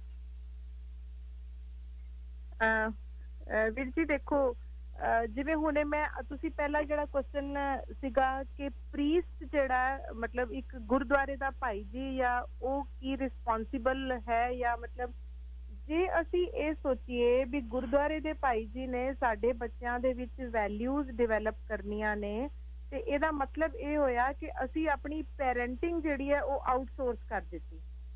ਠੀਕ ਹੈ। ਤੇ ਦੂਜੇ ਪਾਸੇ ਆਪਾਂ ਉਹਨਾਂ ਕੋਲੋਂ ਕੋਈ ਰਿਸਪੌਂਸਿਬਿਲਿਟੀ ਆਪਣੇ ਬੱਚਿਆਂ ਦੀ ਅਪਬ੍ਰਿੰਗਿੰਗ ਵਾਸਤੇ ਐਕਸਪੈਕਟ ਹੀ ਕਿਉਂ ਕਰੀਏ? ਹਰ ਬੱਚੇ ਨੇ ਆਪਣਾ ਇੱਕ ਪ੍ਰੋਫੈਸ਼ਨ ਬਣਾਉਣਾ ਹੈ। ਜ਼ਰੂਰੀ ਨਹੀਂ ਹੈ ਟੀਚਰ ਦਾ ਬੱਚਾ ਟੀਚਰ ਬਣੇਗਾ, ਡਾਕਟਰ ਦਾ ਬੱਚਾ ਡਾਕਟਰ ਬਣੇਗਾ। ਇਹ ਵਾਲੀ ਜਿਹੜੀ ਇੱਕ ਟ੍ਰੈਂਡ ਸੀਗਾ ਉਹ ਹੁਣ ਟ੍ਰੈਂਡ ਬ੍ਰੇਕ ਹੋ ਗਿਆ। ਬੱਚਿਆਂ ਕੋਲ ਬੜੀਆਂ ਹੀ ਆਪਸ਼ਨਸ ਨੇ। ਅੱਜ ਕੱਲ ਬੱਚੇ ਡਿਫਰੈਂਟ ਪ੍ਰੋਫੈਸ਼ਨ ਵਿੱਚ ਜਾ ਰਹੇ ਨੇ, ਤੇ ਜਿਹੜਾ ਪ੍ਰੋਫੈਸ਼ਨ ਹੈ ਉਹ ਬੱਚੇ ਦਾ, ਜਿਵੇਂ ਹੁਣ ਦੇਖੋ ਜੇ ਆਪਾਂ ਰਿਲੇਟ ਕਰੀਏ, ਗੁਰੂ ਨਾਨਕ ਦੇਵ ਜੀ ਨੇ ਆਪਣੀ ਜ਼ਿੰਦਗੀ 'ਚ ਕਿਰਤ ਕੀਤੀ, ਔਰ ਉਹਨਾਂ ਨੇ ਸਾਨੂੰ ਸੰਦੇਸ਼ ਵੀ ਇਹ ਦਿੱਤਾ ਕਿ ਕਿਰਤ ਕਰਦਿਆਂ ਪਹਿਲੇ ਤੇ ਕਿਰਤ ਜਿਹੜੀ ਕਰਨੀ ਹੈ ਉਹ ਸੱਚੀ ਤੇ ਸੁੱਚੀ ਕਿਰਤ ਕਰਨੀ ਹੈ, ਔਰ ਕਿਰਤ ਕਰਦਿਆਂ ਪਰਮਾਤਮਾ ਦਾ ਨਾਮ ਜਪਣਾ। ਕਿਰਤ ਕਰਦਿਆਂ ਤੁਸੀਂ ਕੋਈ ਵੀ ਕਿਰਤ ਕਰ ਰਹੇ ਹੋ, ਜੇ ਤੁਹਾਨੂੰ ਪਤਾ ਹੈ, ਜੇ ਤੁਹਾਨੂੰ ਤੁਹਾਡੇ ਅੰਦਰੋਂ ਤੁਹਾਡੀ ਰੂਹ ਨੇ ਤੁਹਾਨੂੰ ਦੱਸ ਦੇਣਾ ਹੈ ਕਿ ਇਹ ਕਿਰਤ ਸੱਚੀ ਹੈ, ਸੁੱਚੀ ਹੈ, ਔਰ ਮੈਂ ਸੱਚ ਦੇ ਰਸਤੇ ਤੇ ਚੱਲ ਰਿਹਾ ਕਿ ਨਹੀਂ ਚੱਲ ਰਿਹਾ। ਜਦੋਂ ਤੁਸੀਂ ਸਪਿਰਿਚੁਅਲੀ ਰਿਲੀਜੀਅਸਲੀ ਤੁਸੀਂ ਆਪਣੀ ਕਿਰਤ ਕਰ ਰਹੇ ਹੋ, ਤੁਹਾਡੇ ਕੋਲੋਂ ਨਾਮ ਜਿਹੜਾ ਉਹ ਕਿਰਤ ਕਰਦਿਆਂ ਵੀ ਜਪਿਆ ਜਾ ਸਕਦਾ ਹੈ। ਸੋ ਪਹਿਲੀ ਗੱਲ, ਜਦੋਂ ਬੱਚੇ ਮਲਟੀ ਕਲਚਰਲਿਜ਼ਮ 'ਚ ਆਉਂਦੇ ਨੇ, ਡਿਫਰੈਂਟ ਜੌਬਸ ਦੇ ਵਿੱਚ ਜਾਂਦੇ ਨੇ, ਡਿਫਰੈਂਟ ਲੋਕਾਂ ਨੂੰ ਮਿਲਦੇ ਨੇ, ਹਰ ਜੌਬ ਦੇ ਵਿੱਚ ਉਹਨਾਂ ਨੂੰ ਮਲਟੀ ਕਲਚਰਲ ਲੋਕ ਮਿਲਣਗੇ, ਉਹਨਾਂ ਨੂੰ ਦੂਸਰੇ ਦੇਸ਼ਾਂ ਦੇ ਲੋਕ ਵੀ ਮਿਲਣਗੇ, ਦੂਸਰੇ ਧਰਮਾਂ ਦੇ ਲੋਕ ਵੀ ਮਿਲਣਗੇ। ਪਰ ਜੇ ਬੱਚਾ ਆਪਣੀਆਂ ਪਰਿਵਾਰਿਕ ਵੈਲਿਊਜ਼, ਆਪਣੇ ਧਰਮ ਦੀਆਂ ਵੈਲਿਊਜ਼ ਨਾਲ ਚੰਗੀ ਤਰ੍ਹਾਂ ਗੰਢਿਆ ਹੈ, ਚੰਗੀ ਤਰ੍ਹਾਂ ਜੁੜਿਆ ਹੈ, ਤੇ ਉਹਦੀ ਪ੍ਰੋਫੈਸ਼ਨਲ ਲਾਈਫ ਜਿਹੜੀ ਹੈ ਉਹਨੂੰ ਉਸ ਧੁਰੇ ਤੋਂ ਅਲੱਗ ਨਹੀਂ ਕਰ ਸਕਦੀ। ਉਹ ਬੱਚਾ ਕਿਸੇ ਵੀ ਪ੍ਰੋਫੈਸ਼ਨ ਵਿੱਚ ਚਲਾ ਜਾਏ, ਉਹ IT ਇੰਜੀਨੀਅਰ ਬਣ ਜਾਏ, ਉਹ ਕਿਸੇ ਵੀ ਵੋਕੇਸ਼ਨ ਵਿੱਚ ਡਾਕਟਰ ਬਣ ਜਾਏ, ਉਹ ਆਪਣੇ ਸਿੱਖੀ ਦੇ ਧੁਰੇ ਤੋਂ ਦੂਰ ਨਹੀਂ ਜਾਏਗਾ। ਕਿਸੇ ਤਰ੍ਹਾਂ ਦਾ ਵੀ ਉਹ ਬਿਜ਼ਨਸ ਕਰਦਾ ਹੋਏਗਾ, ਉਹਨੂੰ ਸੱਚੀ ਸੁੱਚੀ ਕਿਰਤ ਕਰਨ ਦੀ ਜਾਂਚ ਹੋਏਗੀ, ਔਰ ਉਹਨੂੰ ਆਪਣੇ ਨਾਮ ਜਪਣ ਦਾ ਵੀ ਟਾਈਮ ਨਿਕਲ ਜਾਏਗਾ। ਮੈਂ ਬੜੀ ਵਾਰੀ ਆਪਣੇ ਪ੍ਰੋਫੈਸ਼ਨ ਵਿੱਚ ਦੇਖਿਆ, ਕਈ ਲੋਕ ਬੱਸਾਂ ਵਿੱਚ, ਜਿਨ੍ਹਾਂ ਦੀ ਲੰਬੀ ਜਰਨੀ ਹੁੰਦੀ ਹੈ, ਉਹ ਬੱਸਾਂ ਵਿੱਚ ਬੈਠ ਕੇ ਨਾਮ ਵੀ ਜਪ ਲੈਂਦੇ ਨੇ, ਪਾਠ ਵੀ ਕਰ ਲੈਂਦੇ ਨੇ, ਜਾਂ ਕਈਆਂ ਦੀ ਕਾਰਾਂ ਵਿੱਚ ਕੀਰਤਨ ਲੱਗਿਆ ਹੁੰਦਾ ਹੈ। ਮੈਂ ਬੜੇ ਫਰੈਂਡਸ ਨੂੰ ਮਿਲੀ ਆ ਜਿਹੜੇ ਕਹਿੰਦੇ ਨੇ ਕਿ ਸਾਨੂੰ 1.5 ਘੰਟਾ ਸਫ਼ਰ ਕਰਨਾ ਪੈਂਦਾ, ਅਸੀਂ ਉਸ ਵੇਲੇ ਆਸਾ ਦੀ ਵਾਰ ਸੁਣਦੇ ਹਾਂ, ਅਸੀਂ ਉਸ ਵੇਲੇ ਨਾਮ ਜਪਦੇ ਹਾਂ। ਤੋ ਜਿੰਨੇ ਟਾਈਮ ਕੱਢਣਾ ਹੈ ਉਹਨੇ ਜੁੜ ਕੇ ਟਾਈਮ ਕੱਢ ਹੀ ਲੈਣਾ। ਪਰ ਕਈ ਲੋਕ ਜਿਵੇਂ ਡਰਾਈਵਿੰਗ ਕਰਦਿਆਂ, ਜਿਹੜਾ ਨਹੀਂ ਜੁੜਿਆ ਉਹਨੇ ਫਿਰ ਗਾਣੇ ਵੀ ਸੁਣਨੇ ਨੇ, ਉਹਨੇ ਆਪਣੇ ਧੁਰੇ ਤੋਂ ਅਲੱਗ ਵੀ ਹੋਣਾ। ਸੋ ਪ੍ਰੋਫੈਸ਼ਨਲ ਲਾਈਫ ਜਿਹੜੀ ਹੈ ਉਹ ਸਾਨੂੰ, ਜਾਂ ਮਤਲਬ ਜਿਹੜੀਆਂ ਰਿਲੀਜੀਅਸ ਵੈਲਿਊਜ਼ ਹੈ ਉਹਨਾਂ ਤੋਂ ਦੂਰ ਨਹੀਂ ਕਰਦੀ।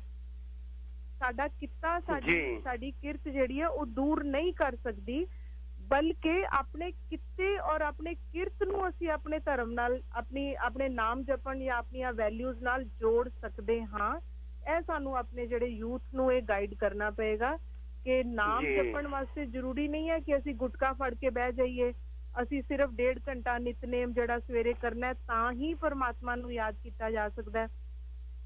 ਸੋ ਉਹ ਜਿਹੜੀਆਂ ਵੈਲਿਊਜ਼ ਨੇ, ਆਪਣੀ ਕਿਰਤ ਦੇ ਨਾਲ ਆਪਣੀਆਂ ਸਿੱਖੀਜ਼ਮ ਦੀਆਂ ਵੈਲਿਊਜ਼, ਜਿਵੇਂ ਸਾਨੂੰ ਤੇ ਸਿੱਖੀਜ਼ਮ ਦੇ ਵਿੱਚ ਸੇਵਾ ਤੇ ਸਿਮਰਨ, ਤੁਸੀਂ ਸੇਵਾ ਕਰ ਲਿੱਤੀ, ਸਿਮਰਨ ਕਰ ਲਿੱਤਾ, ਤੇ ਤੁਹਾਡੀ ਕਿਰਤ ਜਿਹੜੀ ਹੈ ਉਹ ਤੁਸੀਂ ਆਪਣੇ ਰਸਤੇ ਤੇ ਪਾ ਲਿੱਤੀ।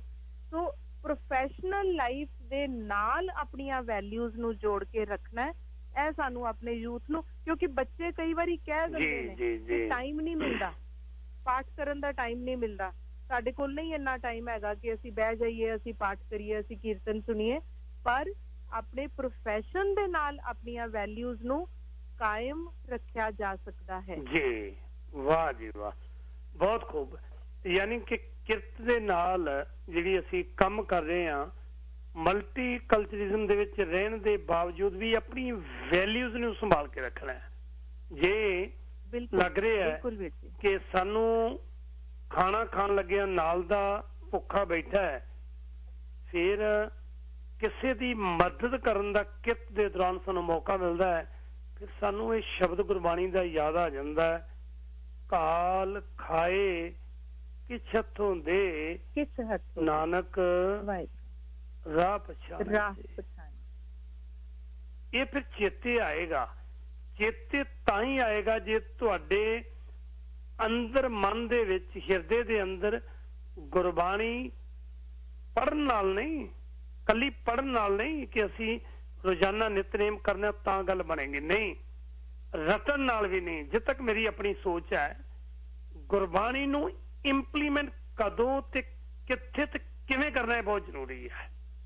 ਮੇਰੀ ਆਪਣੀ ਪ੍ਰੈਕਟੀਕਲ ਲਾਈਫ ਦੇ ਵਿੱਚ ਮੈਨੂੰ ਜਿਹੜਾ ਲੱਗਦਾ ਹੈ ਕਿ ਜੇ ਕਿਰਤ ਕਰਦੇ ਆ, ਤੁਸੀਂ ਕਿ ਅਸੀਂ ਚੱਲਣ ਤੇ ਮੰਨਣ ਤੋਂ ਸ਼ੁਰੂ ਕਰਕੇ ਹੁਣ ਕਿਰਤ ਤੇ ਆਏ ਹੋ, ਕਿਰਤ ਕਰਦੇ ਕਰਦੇ ਤੁਹਾਡਾ ਜਿਹੜਾ ਦਾਇਰਾ ਹੈ ਉਹਦੇ ਵਿੱਚ ਤੁਹਾਨੂੰ ਲੱਗ ਗਿਆ ਹੈ ਕਿ ਕਿਰਤ ਕਰਦੇ ਆ, ਸਿੱਖੀਜ਼ਮ ਦਾ ਬੇਸ ਕੀ ਹੈ? ਸੇਵਾ ਤੇ ਸਿਮਰਨ। ਹੁਣੇ ਜ਼ਿਕਰ ਕੀਤਾ ਤੁਸੀਂ, ਸੇਵਾ ਤੇ ਸਿਮਰਨ ਦੇ ਵਿੱਚ ਜਿਹੜਾ ਮੇਰੇ ਨਾਲ ਦਾ ਕਿਰਤ ਕਰਨ ਵਾਲਾ ਦੂਸਰਾ, ਉਹਨੂੰ ਕਿਸੇ ਮਦਦ ਦੀ ਲੋੜ ਹੈ, ਉਹਨੂੰ ਕਿਸੇ ਹੈਲਪ ਦੀ ਲੋੜ ਹੈ। ਬਿਲਕੁਲ। Am I doing that part? ਮੈਂ ਸਿੱਖੀਜ਼ਮ ਦੇ ਵਿੱਚ ਜਿਹੜਾ ਸੇਵਾ ਭਾਵਨਾ ਦਾ ਪਾਰਟ ਹੈ, ਕਾਲ ਖਾਏ ਕਿ ਛੱਤੋਂ ਦੇ ਵਾਲਾ, ਉਹਨੂੰ ਇੰਪਲੀਮੈਂਟ ਕਰਨ ਦੇ ਵਿੱਚ ਕਾਮਯਾਬ ਹੋ ਗਿਆ? ਜੇ ਨਹੀਂ ਹੋਇਆ ਫਿਰ ਉਹਦੇ ਵਿੱਚ ਨਾ ਹੀ ਔਰਤ ਮਦਦ ਕਰ ਸਕਦੀ ਹੈ, ਨਾ ਹੀ ਭਾਈ ਮਦਦ ਕਰ ਸਕਦਾ ਹੈ, ਨਾ ਹੀ ਕਿਤਾਬਾਂ ਮਦਦ ਕਰ ਸਕਦੀਆਂ ਨੇ, ਨਾ ਗੁਰੂ ਗ੍ਰੰਥ ਮਦਦ ਕਰ ਸਕਦਾ। ਕਿਉਂਕਿ ਗੁਰੂ ਗ੍ਰੰਥ ਨੇ ਤਾਂ ਇੱਕ ਤੁਹਾਨੂੰ ਡਾਇਰੈਕਸ਼ਨ ਦੇ ਦਿੱਤੀ, ਤੁਸੀਂ ਜਾਣਾ ਕਿਸੇ ਪਾਸੇ। ਮੈਂ ਜੀ ਕੁਦਰਤੀ ਕੱਲ ਆਪਣੇ ਗੈਸ ਸਟੇਸ਼ਨ ਤੇ ਬੈਠੇ ਤੇ ਇੱਕ ਬਜ਼ੁਰਗ ਮਾਤਾ ਜੀ ਆਏ, ਡਾਇਰੈਕਸ਼ਨ ਭੁੱਲ ਗਏ, ਪਤਾ ਨਹੀਂ ਸੀ ਲੱਗ ਰਿਹਾ। ਸੋ ਮੈਂ ਜਦੋਂ ਡਾਇਰੈਕਸ਼ਨ ਦੇ ਰਿਹਾ ਸੀ ਤੇ ਮੈਂ ਉਹਨਾਂ ਨੂੰ ਸਮਝਾ ਰਿਹਾ ਸੀ ਕਿ ਬਿਲਕੁਲ ਸਿੱਧੇ ਜਾਣਾ ਹੈ, ਸੱਜੇ ਪਾਸੇ ਤੁਹਾਡੇ ਕੋਲ ਖੱਬੇ ਤੇ ਸੱਜੇ ਦੋ ਗੈਸ ਸਟੇਸ਼ਨ ਆਉਣਗੇ, ਆਹ ਸੌਖਾ ਹਿਸਾਬ ਰੱਖਿਓ, ਉੱਥੋਂ ਸੱਜੇ ਮੁੜ ਜਿਓ। ਕਹਿਣ ਦਾ ਭਾਵ ਕਿ ਮੈਂ ਤਾਂ ਇੱਕ ਰਸਤਾ ਦੱਸ ਸਕਦਾ, ਗੁਰੂ ਗ੍ਰੰਥ ਸਾਹਿਬ ਤੁਹਾਨੂੰ ਰਸਤਾ ਦੱਸ ਰਿਹਾ। ਰਸਤਾ ਕਲੀਅਰ ਹੋਣ ਦੇ ਬਾਵਜੂਦ ਜੇ ਤੁਸੀਂ ਰੌਂਗ ਡਾਇਰੈਕਸ਼ਨ ਨੂੰ ਜਾ ਰਹੇ ਹੋ, ਫਿਰ ਮੇਰਾ ਖਿਆਲ ਹੈ ਫਿਰ ਮਦਦ ਨਹੀਂ ਹੋਏਗੀ। ਇਹ ਜਿਹੜੀ ਚੀਜ਼ ਹੈ ਬਹੁਤ ਜ਼ਰੂਰੀ ਹੈ। ਮੈਂ ਸਤਿਕਾਰਯੋਗ ਭੈਣ ਜੀ ਥੋੜਾ ਚਿਰ ਇੱਕ ਲਾਸਟ ਬ੍ਰੇਕ ਲੈ ਕੇ ਨਾਲ ਦੀ ਨਾਲ ਕੁਝ ਮੇਰੇ ਸਤਿਕਾਰਯੋਗ ਜਿਹੜੇ ਕਾਲਰ ਨੇ, ਸਰੋਤੇ ਨੇ, ਕਿਉਂਕਿ ਵੱਡੀ ਤਾਦਾਦ ਦੇ ਵਿੱਚ ਲੋਕ ਸੁਣਦੇ ਨੇ, ਬੇਨਤੀ ਹੈ ਕਿ ਥੋੜਾ ਸਮਾਂ ਕੁਝ ਕੁ ਕਾਲਰ 1844247155 ਸਾਡਾ ਯੂਥ, ਸਾਡੀ ਯੰਗ ਜਨਰੇਸ਼ਨ ਸਿੱਖੀ ਤੋਂ ਮੁਨਕਰ ਕਿਉਂ ਹੋ ਰਹੀ ਹੈ? ਕਿਉਂ ਡੀਰੇਲ ਹੋ ਰਹੀ ਹੈ? ਕਿਉਂ ਗੁਰਦੁਆਰੇ ਜਾਣਾ ਪਸੰਦ ਨਹੀਂ ਕਰਦੇ? ਕਿਉਂ ਕਨਵੈਨਸ਼ਨ ਕਾਨਫਰੰਸ ਦੇ ਵਿੱਚ ਆਉਣ ਨੂੰ ਤਰਜੀਹ ਨਹੀਂ ਦਿੰਦੇ? ਵੈਬੀਨਾਰ ਦੇ ਵਿੱਚ 50 ਤੋਂ ਉੱਤੇ ਇੰਟੈਲੈਕਚੁਅਲਸ ਹੁੰਦੇ ਨੇ ਜੀ, ਪਰ ਯੂਥ ਨਹੀਂ ਹੈ। ਯੂਥ ਕਿਉਂ ਨਹੀਂ ਹੈ? ਹਾਂਜੀ, ਇਹ ਬੜਾ ਵੱਡਾ ਸਵਾਲ ਹੈ। ਇਹ RPI ਰੇਡੀਓ 1550 AM ਬੈਂਡ ਤੇ ਪ੍ਰੋਗਰਾਮ ਦਿਲਾਂ ਇਨਸਾਨ। ਮੈਂ ਬੇਨਤੀ ਕਰਾਂਗਾ, ਭਾਵੇਂ ਸਮਾਂ ਮੇਰੇ ਕੋਲ 15 ਮਿੰਟ ਰਹਿ ਗਏ ਨੇ, ਯੂਥ ਜ਼ਰੂਰ ਇਹਦੇ ਸ਼ਾਮਲ ਹੋਵੇ, ਯੰਗ ਜਨਰੇਸ਼ਨ। ਬੱਚਿਆਂ ਨੂੰ ਕਹੋ ਉਹਨਾਂ ਦੇ ਮਨ ਦੇ ਵਿੱਚ ਜਿਹੜੇ ਸਵਾਲ ਨੇ ਉਹ ਜ਼ਰੂਰ ਕਰਨ। 1844247155 ਪਹਿਲੇ ਕਾਲਰ ਨੇ ਸਰਦਾਰ ਕਿਰਪਾਲ ਸਿੰਘ ਜੀ ਜਾਂ ਕਿਰਪਾਲ ਸਿੰਘ ਨੇ ਜੀ, ਤੁਸੀਂ ਏਅਰ ਤੇ ਹੋ ਜੀ। हाँ जी वीर जी कुलदीप सिंह जी ते भैन जी डॉक्टर ते बहुत बहुत इन्हां दा धन्नवाद। इन्होंने बहुत अच्छे तरीके नाल मतलब सारा कुछ दस्सिया भई जिहड़ा घर तो ही जो कुछ सिੱਖੀ शुरू होंदी है इहदे विच कोई शक वाली गल नहीं। पर जदों असीं बाहरले मुल्कां जिथे मूव हो गए हैं ते घर दियां कुछ डेमो वगैरह जिहड़ियां वो चीज़ां बदल गईयां। मैं यूथ तो है नहीं पर मेरे तो बाद दो जनरेशन मैं 70s विचों पर मेरे तो बाद दो जनरेशन मतलब वो आ गई जिहड़ियां कि परिवार छोटे हो गए एक या दो बच्चे घर च गए। सो ਉਹਦੇ ਕਰਕੇ ਜਿਹੜਾ ਸਾਡੇ ਕੋਲ ਵੱਡਾ ਸੋਰਸ ਸੀ ਜੀ ਉਹ ਸੀਗਾ ਕਿ ਗੁਰਦੁਆਰਾ ਸਾਹਿਬ ਮਤਲਬ ਜਾ ਕੇ ਉੱਥੇ ਬੱਚਿਆਂ ਨੂੰ ਨਾਲ ਲੈ ਜਾਣਾ ਤਾਂ ਕਿ ਜਿਹੜੀਆਂ ਅਸੀਂ ਗੱਲਾਂ ਨਹੀਂ ਪੜ੍ਹ ਸਕੇ ਜਾਂ ਸਾਡੇ ਉੱਥੇ ਭਾਰਤ ਵਿੱਚ ਰਹਿੰਦੇ ਸਾਡੇ ਸਮਾਜ ਵਿੱਚ ਚਾਚੇ ਤਾਏ ਜਾਂ ਹੋਰ ਘਰਾਂ 'ਚ ਦੱਸਣ ਵਾਲੇ ਸੀਗੇ ਉੱਥੇ ਨਹੀਂ ਗੱਲਾਂ ਰਹੀਆਂ ਅਸੀਂ ਉੱਥੋਂ ਪੂਰੀਆਂ ਕਰੀਏ ਤੇ ਉਹ ਉੱਥੋਂ ਪੂਰੀਆਂ ਇਸ ਵੇਲੇ ਨਹੀਂ ਹੋ ਰਹੀਆਂ। ਇਹ ਮੁਸ਼ਕਿਲ ਆ ਰਹੀ ਆ। ਅਸੀਂ ਪ੍ਰੀਸ ਦੀ ਗੱਲ ਜਾਂ ਕੱਲੀ ਉਹ ਹੀ ਨਹੀਂ ਕਰ ਰਿਹਾ ਜੋ ਪ੍ਰਚਾਰਕ ਸ਼੍ਰੇਣੀ ਆ ਉਹ ਇਸ ਵੇਲੇ ਮੁਸ਼ਕਿਲ ਪੈਦਾ ਕਰ ਰਹੀ ਹੈ ਜੀ। ਮੈਨੂੰ ਮੇਰੇ ਨਾਲ ਆਪ ਘਟਨਾ ਹੋਈ ਪਿਛਲੇ ਹਫ਼ਤੇ ਦੀਵਾਲੀ ਦੇ ਮੌਕੇ ਤੇ 6ਵੇਂ ਪਾਤਸ਼ਾਹ ਨੂੰ ਸੂਰਜ ਪ੍ਰਕਾਸ਼ ਦੇ ਮਿਸਾਲਾਂ ਦੇ ਕੇ ਉਹਨਾਂ ਦੀ ਅਰੈਸਟ ਨੂੰ ਛੁਟਾਇਆ ਗਿਆ। ਉਹਨਾਂ ਨੂੰ ਛੋਟਾ ਕੀਤਾ ਗਿਆ ਹਾਲਾਂਕਿ ਉਹ ਰਾਜਨੀਤਿਕ ਕਾਰਨ ਸੀਗੇ। ਬਹੁਤ ਅੱਛਾ ਤਰੀਕੇ ਨਾਲ ਬਹੁਤ ਅਸਲੀ ਤਰੀਕੇ ਨਾਲ ਉਹ ਚੀਜ਼ ਨੂੰ ਬਿਆਨ ਕੀਤਾ ਜਾਂਦਾ। ਉੱਥੇ ਯੂਥ ਵੀ ਬਹੁਤ ਬੈਠਾ ਸੀ ਇਹਦੇ ਵਿੱਚ ਕੋਈ ਸ਼ੱਕ ਵਾਲੀ ਗੱਲ ਨਹੀਂ। ਹੁਣ ਯੂਥ ਨੇ ਸਾਡੇ ਕੋਲ ਇੱਥੇ ਸਾਡੀ ਡੈਮੋਗ੍ਰਾਫ ਗੱਲ ਇੱਥੇ ਬਦਲ ਗਈ ਆ।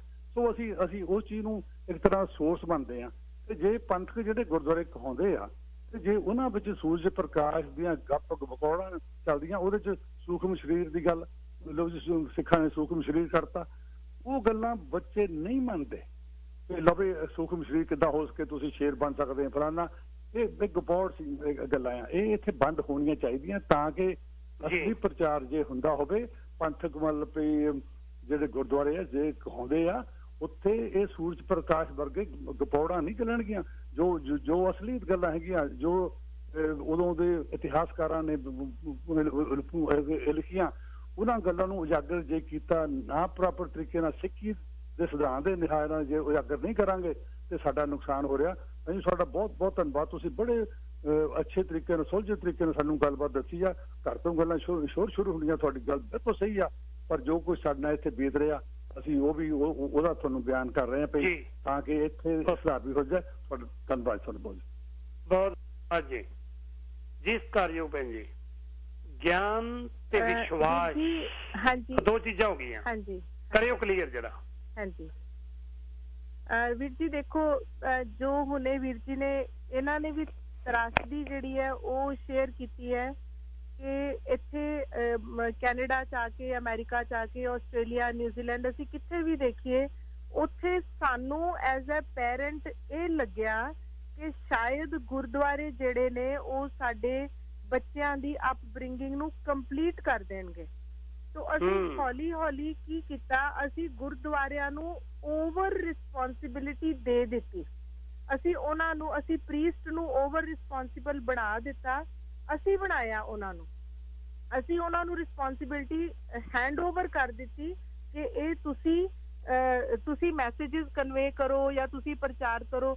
ਹੁਣ ਜੇ ਇਹ ਸਾਨੂੰ ਲੱਗੇ ਕਿ ਪ੍ਰਚਾਰਕ ਜਿਹੜੇ ਨੇ ਉਹ ਆਪਣਾ ਰੋਲ ਠੀਕ ਨਹੀਂ ਪਲੇ ਕਰ ਰਹੇ तो एज अ पेरेंट सानू ਉਹ ਰਿਸਪੌਂਸਿਬਿਲਿਟੀ ਦੁਬਾਰਾ ਟੇਕ ਓਵਰ ਕਰਨੀ ਪਏਗੀ। ਸਾਨੂੰ ਇਹ ਸਮਝਣਾ ਪਏਗਾ ਕਿ ਅਸੀਂ ਜਿਹੜੀ ਆਊਟਸੋਰਸ ਕੀਤੀ ਸੀ। ਦੇਖੋ ਵੀਰ ਜੀ ਜਿਵੇਂ ਛੋਟਾ ਬੱਚਾ ਜਦੋਂ ਅਕੈਡਮਿਕ ਸਕੂਲ ਵਿੱਚ ਪੜ੍ਹਦਾ ਹੋਵੇ ਤੇ ਜੇ ਅਸੀਂ ਆਪਣੀ ਜੌਬ ਕਰਦੇ ਹੋਈਏ ਅਸੀਂ ਸਵੇਰੇ 8 ਵਜੇ ਜਾਈਏ ਸ਼ਾਮੀ 7 ਵਜੇ ਘਰ ਆਈਏ ਤੇ ਅਸੀਂ ਬੱਚੇ ਨੂੰ ਟਿਊਸ਼ਨ ਰਖਾ ਦਿੰਦੇ ਆ ਕਿ ਚਲੋ ਟਿਊਸ਼ਨ ਤੇ ਬੱਚਾ ਜਾਏਗਾ ਟਿਊਸ਼ਨ ਤੇ ਆਪਣੀ ਪੜ੍ਹਾਈ ਪੂਰੀ ਕਰ ਲੇਗਾ। ਇੰਡੀਆ 'ਚ ਟਿਊਸ਼ਨ ਦਾ ਰਿਵਾਜ ਬਹੁਤ ਹੈ। ਇੰਡੀਆ ਵਿੱਚ ਬੱਚੇ ਨੂੰ ਅਕੈਡਮਿਕ ਕੰਪੀਟੀਸ਼ਨ ਟੇਕ ਓਵਰ ਕਰਨ ਵਾਸਤੇ ਬਹੁਤ ਚੀਜ਼ਾਂ ਉਹਨਾਂ ਨੂੰ ਕਰਨੀਆਂ ਪੈਂਦੀਆਂ ਨੇ ਕਿ ਤਾਂ ਕਿ ਪੇਰੈਂਟਸ ਜਿਹੜੇ ਆ ਉਹ ਉਹਨਾਂ ਦਾ ਅਕੈਡਮਿਕ ਬੈਂਚਮਾਰਕ ਹਾਈ ਕਰ ਸਕਣ। ਹੁਣ ਇੱਥੇ ਜਿਹੜੀ ਰਿਲੀਜੀਅਸ ਐਜੂਕੇਸ਼ਨ ਉਹ ਅਸੀਂ ਬੱਚਿਆਂ ਨੂੰ ਟਿਊਟਰ ਲਗਾ ਦਿੱਤੇ। ਇੱਕ ਗੁਰਦੁਆਰੇ ਦਾ ਭਾਈ ਜੀ ਸਾਡੇ ਬੱਚਿਆਂ ਵਾਸਤੇ ਟਿਊਟਰ ਹੋ ਗਿਆ। ਜੇ ਟਿਊਟਰ ਰਿਸਪੌਂਸਿਬਿਲਿਟੀ ਪੂਰੀ ਨਾ ਕਰੇ ਤੇ ਸਾਨੂੰ ਆਪਣੀ ਪੇਰੈਂਟਿੰਗ ਨੂੰ स्ट्रॉन्ग करना पएगा, अपनी पेरेंटिंग नू टेक ओवर करना पएगा और उत्थे फिर अपने बच्चों नू क्योंकि ਜੇ ਬੱਚਾ ਡਿਵੀਏਟ ਹੋ ਗਿਆ ਜਾਂ ਜੇ ਬੱਚਾ ਵੈਲਿਊਜ਼ ਨੂੰ ਆਪਣਾ ਸਿੱਖ ਵੈਲਿਊਜ਼ ਨੂੰ ਆਪਣਾ ਲਾਈਫ ਸਟਾਈਲ ਨਹੀਂ ਬਣਾ ਰਿਹਾ, ਸਿੱਖ ਵੈਲਿਊਜ਼ ਉਹਦੀਆਂ ਡਿਵੀਏਟ ਹੋ ਰਹੀਆਂ, ਇਸ ਕਰਕੇ ਸਾਨੂੰ ਉਸ ਬੱਚੇ ਨੂੰ ਉਸੇ ਰਾਹ ਤੇ ਵਾਪਸ ਲਿਆਉਣ ਵਾਸਤੇ ਆਪਣਾ ਰੋਲ ਜਿਹੜਾ ਉਹ ਸਟਰੋਂਗ ਕਰਨਾ ਪਏਗਾ। ਔਰ ਸੱਚ ਦਾ ਤੇ ਝੂਠ ਦਾ ਜਿਹੜਾ ਰਸਤਾ ਹੈ ਉਹ ਪ੍ਰੀਸਟ ਨੂੰ ਜਾਂ ਗੁਰਦੁਆਰੇ ਦੇ ਭਾਈਆਂ ਨੂੰ ਜਾਂ ਉਹਨਾਂ ਨੂੰ ਨਾ ਰਿਸਪੌਂਸਿਬਲ ਬਣਾ ਕੇ ਆਪਣੀ ਰਿਸਪੌਂਸਿਬਿਲਿਟੀ, ਸ਼ਾਇਦ ਇਹ ਇੱਕ ਹੱਲ ਹੋ ਸਕਦਾ ਹੈ। ਔਰ ਦੂਸਰੀ ਗੱਲ ਇਹ ਹੈ ਕਿ ਸਾਨੂੰ ਪਰਿਵਾਰਾਂ ਨੂੰ ਵੀ ਜੋੜਨਾ ਪਏਗਾ। ਪਰਿਵਾਰ ਜਿਹੜੇ ਸਾਡੇ ਮਤਲਬ ਅਸੀਂ ਸਮਝੀਏ ਕਿ ਪਰਿਵਾਰ ਬਿਲਕੁਲ ਰਿਸ਼ਤੇ ਜਿਹੜੇ ਸਾਡੇ ਉਹ ਖਤਮ ਹੁੰਦੇ ਜਾ ਰਹੇ ਨੇ। ਜ਼ਰੂਰੀ ਗੱਲ ਹੈ, ਰਿਸ਼ਤਿਆਂ 'ਚ ਬਹੁਤ ਕੰਪਰੋਮਾਈਜ਼ ਕਰਨਾ ਪੈਂਦਾ ਹੈ, ਬੜੀਆਂ ਕੰਪਰੋਮਾਈਜ਼ਿੰਗ ਸਟੇਟਸ ਆਉਂਦੀਆਂ ਨੇ, ਪਰ ਜਿੰਨੇ ਸਾਡੇ ਰਿਸ਼ਤੇ ਜੁੜਨਗੇ, ਸਿੱਖ ਕਮਿਊਨਿਟੀ ਦੇ ਰਿਸ਼ਤੇ ਜੁੜਨਗੇ, ਸਾਡੇ ਪਰਿਵਾਰ ਜੁੜਨਗੇ, ਉੱਥੋਂ ਜਿਹੜੇ ਇਹ ਛੋਟੇ ਛੋਟੇ ਈਵਲਸ ਸਾਡੇ ਅੰਦਰ ਆ ਗਏ ਨੇ ਜਾਂ ਗਲਤ ਪ੍ਰਚਾਰ ਹੋਣਾ ਸ਼ੁਰੂ ਹੋ ਗਿਆ, ਉਹ ਅਸੀਂ ਹੌਲੀ ਹੌਲੀ ਉਹਨੂੰ ਇਲੀਮੀਨੇਟ ਕਰਨਾ ਸ਼ੁਰੂ ਕਰ ਸਕਦੇ ਹਾਂ ਔਰ ਫਿਲਟਰ ਕਰ ਸਕਦੇ ਹਾਂ। ਉਹ ਚੀਜ਼ਾਂ ਜਿਹੜੀਆਂ ਨੌਨ ਵੈਲਿਊਜ਼ ਹੈਗੀਆਂ ਸੀ, ਅਸੀਂ ਉਹਨਾਂ ਇਲ ਵੈਲਿਊਜ਼ ਨੂੰ ਰਿਮੂਵ ਕਰਨਾ ਸ਼ੁਰੂ ਕਰ ਸਕਦੇ ਹਾਂ ਜੇ ਅਸੀਂ ਆਪਣੇ ਪਰਿਵਾਰਾਂ ਨੂੰ ਜੋੜਨ ਦੀ ਜਾਂ ਆਪਣੀਆਂ ਆਰਗੇਨਾਈਜੇਸ਼ਨਸ ਨੂੰ ਜੋੜਨ ਦੀ ਜਾਂ ਆਪਣੀਆਂ ਸੰਸਥਾਵਾਂ ਨੂੰ ਜੋੜਨ ਦੀ ਕੋਸ਼ਿਸ਼ ਕਰੀਏ ਤੇ ਸ਼ਾਇਦ ਅਸੀਂ ਇਹਨਾਂ ਚੀਜ਼ਾਂ ਵਿੱਚੋਂ ਵੀ ਹੱਲ ਲੱਭ ਸਕਾਂਗੇ। ਬਹੁਤ ਬਹੁਤ ਬਹੁਤ ਧੰਨਵਾਦ ਜੀ। ਆਪਾਂ ਅੱਗੇ ਤੁਰੀਏ। ਅਗਲੇ ਕਾਲਰ ਨੇ ਮੈਂ ਬੇਨਤੀ ਕਰਾਂ ਕਿ ਯੂਥ ਜ਼ਰੂਰ ਅੱਜ ਸ਼ਾਮਲ ਹੋਵੇ। 184424711550 ਜ਼ਰੂਰੀ ਹੈ ਜੀ। ਪੌਲ ਜੀ ਤੁਸੀਂ ਇੱਥੇ ਹੋ, ਤੁਹਾਡਾ ਬਹੁਤ ਬਹੁਤ ਸਵਾਗਤ। ਹੈਲੋ, ਸਤਿ ਸ਼੍ਰੀ ਅਕਾਲ। ਸਤਿ ਸ਼੍ਰੀ ਅਕਾਲ। ਹਾਂਜੀ ਬਾਈ, ਮੈਂ ਕਹਿਣਾ ਚਾਹੁੰਦਾ ਜਿਹੜਾ ਫੈਮਿਲੀ ਸੋਸ਼ਲ ਰਿਲੀਜੀਅਸ ਬੇਸ ਇਹ ਆਈਡੀਓਲੋਜੀ ਹੈਗੀ, ਸੈਕਰੀਫਾਈਸ ਬੇਸ ਹੈਗੀ ਹੈ ਨਾ, ਵੀ ਇਹ ਆਪਾਂ ਨੂੰ ਆਪਦੇ ਆਪ ਨਾਲ ਜੋੜਦੀ ਹੈ, ਆਲੇ ਦੁਆਲੇ ਨਾਲ ਜੋੜਦੀ ਹੈ ਸਾਰੇ। ਹੁਣ ਜਿਹੜਾ ਇਕਨੋਮਿਕ ਬੇਸ ਸਿਸਟਮ ਆ ਉਹ ਸਾਰਾ ਕੁਛ ਬ੍ਰੇਕਅਪ ਕਰ ਰਿਹਾ। ਉਹ ਆਪਾਂ ਨੂੰ ਨਾ ਆਪਣੇ ਆਪ ਦੇ ਵਾਸਤੇ ਟਾਈਮ ਹੈਗਾ, ਨਾ ਆਪਣੇ ਆਲੇ ਦੁਆਲੇ ਵਾਸਤੇ, ਨਾ ਬੱਚਿਆਂ ਵਾਸਤੇ, ਨਾ ਆਪਣੇ ਬਜ਼ੁਰਗਾਂ ਵਾਸਤੇ ਰਹੇ। ਵੀ ਆਪਾਂ ਉਹ ਇਕਨੋਮਿਕਸ ਆਪਣੇ ਜ਼ਿਆਦਾ ਹੈਡ ਹੋ ਗਈ ਹਿਊਮਨ ਦੇ ਨਾਲੋਂ। ਹੁਣ ਜਿਹੜੇ ਆਪਾਂ ਕ੍ਰਿਟੀਸਾਈਜ਼ ਵੀ ਕਰਦੇ ਹੈਗੇ ਆਪਣੇ ਸੋਸ਼ਲ ਵੈਲਿਊਜ਼ ਨੂੰ, ਰਿਲੀਜੀਅਸ ਵੈਲਿਊਜ਼ ਨੂੰ, ਆਪਣੇ ਬੱਚਿਆਂ ਨੂੰ ਆਪਾਂ ਇਨਕਰੇਜ ਕਰਦੇ, ਇਹਨਾਂ ਨੂੰ ਤਰਕ ਤੇ ਆਪਾਂ ਕਰੀ ਜਾਂਦੇ ਰਹੇ ਵੀ ਉਹ ਮੇਰਾ ਖਿਆਲ ਆਪਣੇ ਕਿਉਂਕਿ ਇਕਨੋਮਿਕ ਬੇਸ ਸਿਸਟਮ ਨੇ ਇਹ ਵੱਡੇ ਵੱਡੇ ਮੀਡੀਏ ਸਾਰਾ ਕੁਛ NGOs ਖੜੀਆਂ ਕੀਤੀਆਂ ਹੋਈਆਂ, ਦੇ ਟਰਨਿੰਗ ਐਵਰੀਬੋਡੀ ਅਗੇਂਸਟ ਈਚ ਅਦਰ, ਤਾਂ ਕਿ ਜਿਹੜੀਆਂ ਸੋਸ਼ਲ ਪ੍ਰੋਬਲਮ ਇਹਨਾਂ ਵਾਸਤੇ ਬਿਗ ਬਿਜ਼ਨਸ ਬਣਿਆ ਹੋਇਆ ਰਾਈਟ। ਮੈਂ ਇਹੀ ਕਹਿਣਾ ਚਾਹੁੰਦਾ। ਬਹੁਤ ਧੰਨਵਾਦ ਜੀ। ਜੀ ਭੈਣ ਜੀ ਕੀ ਕਹਿਣਾ ਚਾਹੋਗੇ? ਜਿਹੜੀ ਨੌਜਵਾਨ ਸਤਪਾਲ ਸਿੰਘ ਨੇ ਕਿਹਾ ਹੈ ਕਿ ਫੈਮਿਲੀ ਸੋਸ਼ਲ ਤੇ ਰਿਲੀਜੀਅਸ। ਜੀ ਇੱਥੇ ਇੱਕ ਗੱਲ ਇਹ ਹੈ ਕਿ ਜਦੋਂ ਅਸੀਂ ਰਿਲੀਜੀਅਸ ਦਾ ਪ੍ਰੋਜੈਕਸ਼ਨ ਕਰਦੇ ਆ ਨਾ, ਹੁਣ ਸਾਡੇ ਰਿਲੀਜਨ ਦੀ ਪ੍ਰੋਜੈਕਸ਼ਨ ਜਿਹੜੀ ਹੈ ਉਹ ਇਸ ਵੇਲੇ ਲੰਗਰ ਤੇ ਜਾਂ ਸ਼ੋ ਆਫ ਤੇ ਬਹੁਤ ਜ਼ਿਆਦਾ ਹੈ।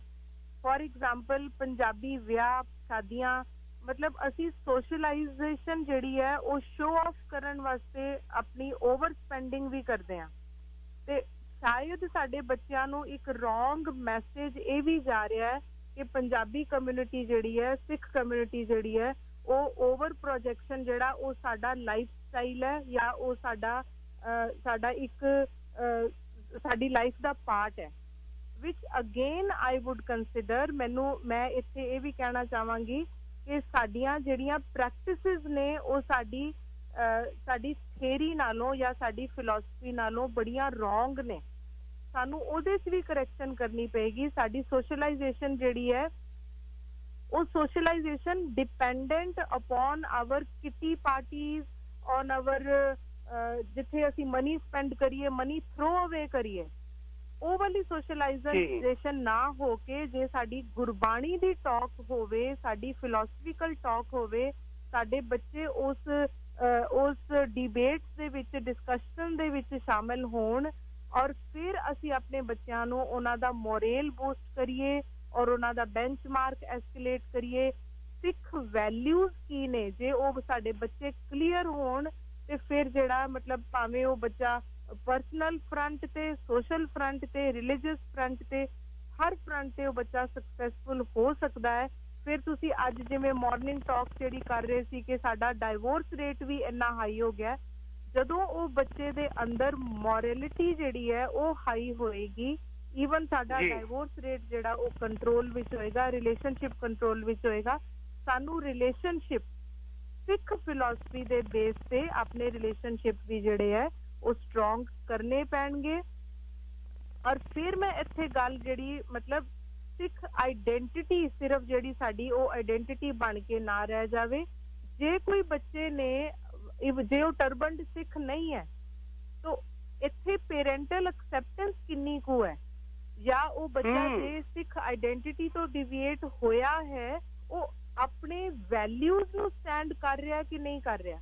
ਅਸੀਂ ਵੈਲਿਊਜ਼ ਨੂੰ ਫੋਕਸ ਕਰੀਏ, ਅਸੀਂ ਰਿਲੀਜੀਅਸ ਫਿਲਾਸਫੀ ਨੂੰ ਫੋਕਸ ਕਰੀਏ, ਸੇਵਾ ਤੇ ਸਿਮਰਨ ਨੂੰ ਫੋਕਸ ਕਰੀਏ, ਕਿਰਤ ਨੂੰ ਫੋਕਸ ਕਰੀਏ, ਰਾਦਰ ਕੇ ਸਿਰਫ ਉਹ ਸਿਰ ਤੇ ਪਗੜੀ ਪਾ ਰਿਹਾ। ਜੇ ਨਹੀਂ ਵੀ ਬੱਚੇ ਨੇ ਪਗੜੀ ਪਾਈ ਜਾਂ ਨਹੀਂ ਬੱਚੇ ਨੇ ਬੀਐਡ ਵਾਲਾ ਉਹਨੇ ਨਹੀਂ ਆਇਡੈਂਟੀਟੀ ਨੂੰ ਅਡਾਪਟ ਕੀਤਾ, ਪਰ ਫਿਰ ਵੀ ਉਹ ਸਿੱਖ ਵੈਲਿਊਜ਼ ਤੇ ਚੱਲੇ, ਇਹ ਜੇ ਸਾਡਾ ਪੈਰੈਂਟਿੰਗ ਦਾ ਆਬਜੈਕਟਿਵ ਹੋਵੇ ਤੇ ਫਿਰ ਸ਼ਾਇਦ ਜਿਹੜੇ ਬੱਚੇ ਨੇ ਅਸੀਂ ਮਤਲਬ ਉਹਨਾਂ ਨੂੰ ਆਪਣੀ ਰਿਜਿਡਿਟੀ ਤੋਂ ਸਾਨੂੰ ਵੀ ਥੋੜਾ ਡਾਇਲੂਟ ਹੋਣਾ ਪਏਗਾ ਐਜ਼ ਅ ਪੈਰੈਂਟ ਸਾਨੂੰ ਵੀ ਇੰਟਰੋਸਪੈਕਟ ਕਰਨਾ ਪਏਗਾ। ਸਾਨੂੰ ਇੰਟਰੋਸਪੈਕਟ ਕਰਨਾ ਪਏਗਾ ਕਿ ਸਾਡੇ ਬੱਚੇ ਜਿਹੜੇ ਨੇ ਉਹ ਕਿਉਂ ਡਿਵੀਏਟ ਹੋ ਰਹੇ ਨੇ। that will also be another point of view where we will have to pay attention ourselves। ਇਹਦੇ ਵਿੱਚ ਜਾਂਦੇ ਜਾਂਦੇ ਭੈਣ ਜੀ ਸਿਰਫ 1.5 ਮਿੰਟ 2 ਮਿੰਟ ਨੇ, ਉਹਦੇ ਵਿੱਚ ਵੀ ਥੋੜਾ ਜਿਹਾ ਦੱਸਿਓ ਇਸ ਚੀਜ਼ ਦੇ ਵਿੱਚ ਸਾਰਾ ਕੁਝ ਕਿਉਂ ਬੱਚੇ ਸਾਡੇ ਯੂਥ ਉਧਰ ਜਾ ਰਹੇ ਹੈ, ਔਰਤ ਦਾ ਪਰਿਵਾਰ ਦੇ ਵਿੱਚ ਕਿਹੋ ਜਿਹਾ ਰੋਲ ਹੋਏਗਾ ਜਿਹੜੀ ਇਸ ਵੈਲਿਊ ਨੂੰ ਬਿਲਡ ਕਰ ਸਕੇ ਜੀ, ਕਿਹੋ ਜਿਹਾ ਹੋਣਾ ਚਾਹੀਦਾ। ਮੈਂ ਇਹ ਸਮਝਦੀ ਹਾਂ ਕਿ ਮਾਂ ਦਾ ਜਿਹੜਾ ਰੋਲ ਹੈ ਨਾ ਉਹ ਫਾਦਰ ਨਾਲੋਂ ਐਜ਼ ਅ ਪੈਰੈਂਟ ਜਿਹੜਾ ਉਹ ਫਾਦਰ ਨਾਲੋਂ ਜ਼ਿਆਦਾ ਸਟਰੋਂਗ ਰੋਲ ਮਾਂ ਦਾ ਜ਼ਰੂਰ ਹੈ। ਚਾਹੇ ਬੱਚੀ ਦੀ ਅਪਬ੍ਰਿੰਗਿੰਗ ਹੈ, ਚਾਹੇ ਬੇਟੇ ਦੀ ਅਪਬ੍ਰਿੰਗਿੰਗ ਹੈ, ਮਾਂ ਦਾ ਰੋਲ ਬਹੁਤ ਸਟਰੋਂਗ ਹੈ ਕੰਪੈरेटिवली। ਪਰ ਮਾਂ ਆਪਣਾ ਰੋਲ ਬਿਲਕੁਲ ਪਲੇ ਨਹੀਂ ਕਰ ਸਕੇਗੀ ਜੇ ਫਾਦਰ ਸਪੋਰਟ ਨਹੀਂ ਕਰੇਗਾ ਤਾਂ।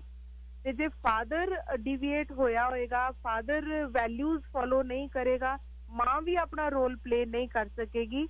ਬਟ ਬੱਚੇ ਦੀ ਅਪਬ੍ਰਿੰਗਿੰਗ ਵਾਸਤੇ ਸਾਨੂੰ ਸਿੱਖ ਪੈਰੈਂਟਿੰਗ ਜਿਹੜੀ ਹੈ ਉਹ ਵੂਮਨ ਨੂੰ ਐਮਪਾਵਰ ਕਰਨਾ ਹੀ ਪਏਗਾ। ਵੂਮਨ ਐਮਪਾਵਰਮੈਂਟ ਜਿਹੜੀ ਹੈ ਜਾਂ ਵੂਮਨ ਦਾ ਰੋਲ ਜਿਹੜਾ ਪੂਰੇ ਪਰਿਵਾਰ ਵਿੱਚ, ਜੇ ਅਸੀਂ ਵੂਮਨ ਨੂੰ ਧੁਰਾ ਨਹੀਂ ਬਣਾਵਾਂਗੇ ਪਰਿਵਾਰ ਦਾ, ਜਾਂ ਵੂਮਨ ਨੂੰ ਇੰਨਾ ਲਿਬਰਲ ਨਹੀਂ ਕਰਾਂਗੇ ਕਿ ਉਹਦੇ ਆਲੇ ਦੁਆਲੇ ਸਾਰਾ ਪਰਿਵਾਰ ਘੁੰਮਦਾ ਹੈ, ਉਹਦੀਆਂ ਵੈਲਿਊਜ਼ ਦੇ ਹਿਸਾਬ ਨਾਲ ਘਰ ਚੱਲੇਗਾ, ਬੱਚੇ ਚੱਲਣਗੇ। ਜੇ ਵੂਮਨ ਐਮਪਾਵਰਮੈਂਟ ਇੰਨੀ ਸਟਰੋਂਗ ਨਹੀਂ ਕਰਾਂਗੇ ਤੇ ਸਾਰੇ ਦਾ ਸਾਰਾ ਪਰਿਵਾਰ ਜਿਹੜਾ ਉਹ ਸਿੱਖ ਧੁਰੇ ਤੋਂ ਡਿਵੀਏਟ ਹੋਣ ਵਿੱਚ ਬਹੁਤਾ ਟਾਈਮ ਨਹੀਂ ਲੱਗੇਗਾ।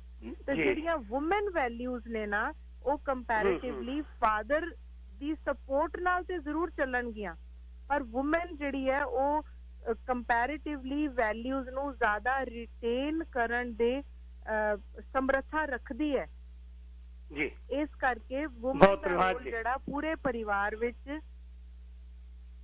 ਬਾਕੀ ਵਾਈਂਡ ਅਪ ਕਰਨ ਵਾਸਤੇ ਵੀਰ ਜੀ ਮੇਰਾ ਇੱਕ ਮਤਲਬ ਜਿਹੜਾ ਨਜ਼ਰੀਆ, ਮੇਰਾ ਪਰਸਪੈਕਟਿਵ ਇਹ ਹੈ ਕਿ ਅਸੀਂ ਬੱਚਿਆਂ ਨੂੰ ਸਟੈਪ ਬਾਏ ਸਟੈਪ, ਘੱਟੋ ਘੱਟ ਇੱਕ ਸਟੈਪ ਜੇ ਅਸੀਂ ਉਹਨਾਂ ਨੂੰ ਕਹੀਏ ਕਿ ਉਹ ਪਰਸਿਊ ਕਰ ਸਕਦੇ ਨੇ, ਵੈਲਿਊਜ਼ ਨੂੰ ਰਿਟੇਨ ਕਰ ਸਕਦੇ ਨੇ, ਵੈਲਿਊਜ਼ ਦੇ ਰਸਤੇ ਤੇ ਚੱਲ ਸਕਦੇ ਨੇ, ਇੱਕ ਵੈਲਿਊ ਜੇ ਅਸੀਂ ਉਹਨਾਂ ਦੀ ਲਾਈਫ ਵਿੱਚ ਇਨਸਟਿਲ ਕਰਦੇ ਜਾਈਏ ਤੇ ਗੁਰਬਾਣੀ ਨੇ ਪੂਰਾ ਇੱਕ ਰਸਤਾ ਦੱਸਿਆ, ਚਰਨ ਸਰਨ ਗੁਰ ਏਕ ਪੈਂਡਾ ਜਾਏ ਚੱਲ, ਸਤਿਗੁਰ ਕੋਟ ਪੈਂਡਾ ਆਗੇ ਹੋਏ ਲੇਤ ਹੈ। तो परमात्मा ਤਿਆਰ ਹੈ ਸਾਨੂੰ ਆਪਣੇ ਗਲੇ ਨਾਲ ਲਗਾ ਕੇ ਸਿੱਖੀ ਦੇ ਰਸਤੇ ਤੇ ਚਲਾਉਣ ਵਾਸਤੇ। ਇੱਕ ਇੱਕ ਕਦਮ ਅਸੀਂ ਅੱਗੇ ਵਧਦੇ ਜਾਈਏ। ਅਸੀਂ ਗੁਰਸਿੱਖੀ ਦੇ ਰਸਤੇ ਤੋਂ ਦੂਰ ਨਹੀਂ ਹੋ ਸਕਦੇ। ਸਿਰਫ ਸਿੱਖ ਆਇਡੈਂਟੀਟੀ ਨੂੰ ਫੋਕਸ ਨਾ ਕਰੀਏ, ਸਿੱਖ ਆਇਡੈਂਟੀਟੀ ਨੂੰ ਆਪਣਾ ਆਬਜੈਕਟਿਵ ਨਾ ਬਣਾਈਏ, ਪਰ ਸਿੱਖ ਵੈਲਿਊਜ਼ ਨੂੰ ਆਪਣਾ ਆਬਜੈਕਟਿਵ ਬਣਾਈਏ ਤੇ ਅਸੀਂ ਪਰਮਾਤਮਾ ਦੇ ਦੱਸੇ ਹੋਏ ਰਸਤੇ ਤੇ, ਗੁਰੂ ਗ੍ਰੰਥ ਸਾਹਿਬ ਜੀ ਦੇ ਦੱਸੇ ਹੋਏ ਰਸਤੇ ਤੇ ਭਰਪੂਰ ਚੱਲ ਸਕਦੇ ਆ। ਔਰ ਬਹੁਤ ਧੰਨਵਾਦ ਜੀ, ਬਹੁਤ ਬਹੁਤ ਤੁਹਾਡਾ ਧੰਨਵਾਦ। ਆਉਣ ਵਾਲੇ ਸਮੇਂ ਫਿਰ ਕਿਤੇ ਗੱਲਬਾਤ ਕਰਾਂਗੇ। ਚੜ੍ਹਦੀ ਕਲਾ ਰਹੋ। ਅੱਜ ਦਾ ਪ੍ਰੋਗਰਾਮ ਇੱਥੇ ਸਮਾਪਤ ਕਰਨ ਦੀ ਜੋ ਆਗਿਆ। ਕੱਲ ਤੱਕ ਮਾਲਕ ਨੇ ਸਵਾਸ ਬਖਸ਼ੇ ਤਾਂ, ਕਿਉਂਕਿ ਕਾਂ ਵਿਸਾਸਾ इस भांडे का इतना लगा ठनका। रहे तो कल फिर मिलांगे। वाहिगुरू जी का खालसा, वाहिगुरू जी का वाहिगुरू जी की फतेह। वाहिगुरू जी की फतेह।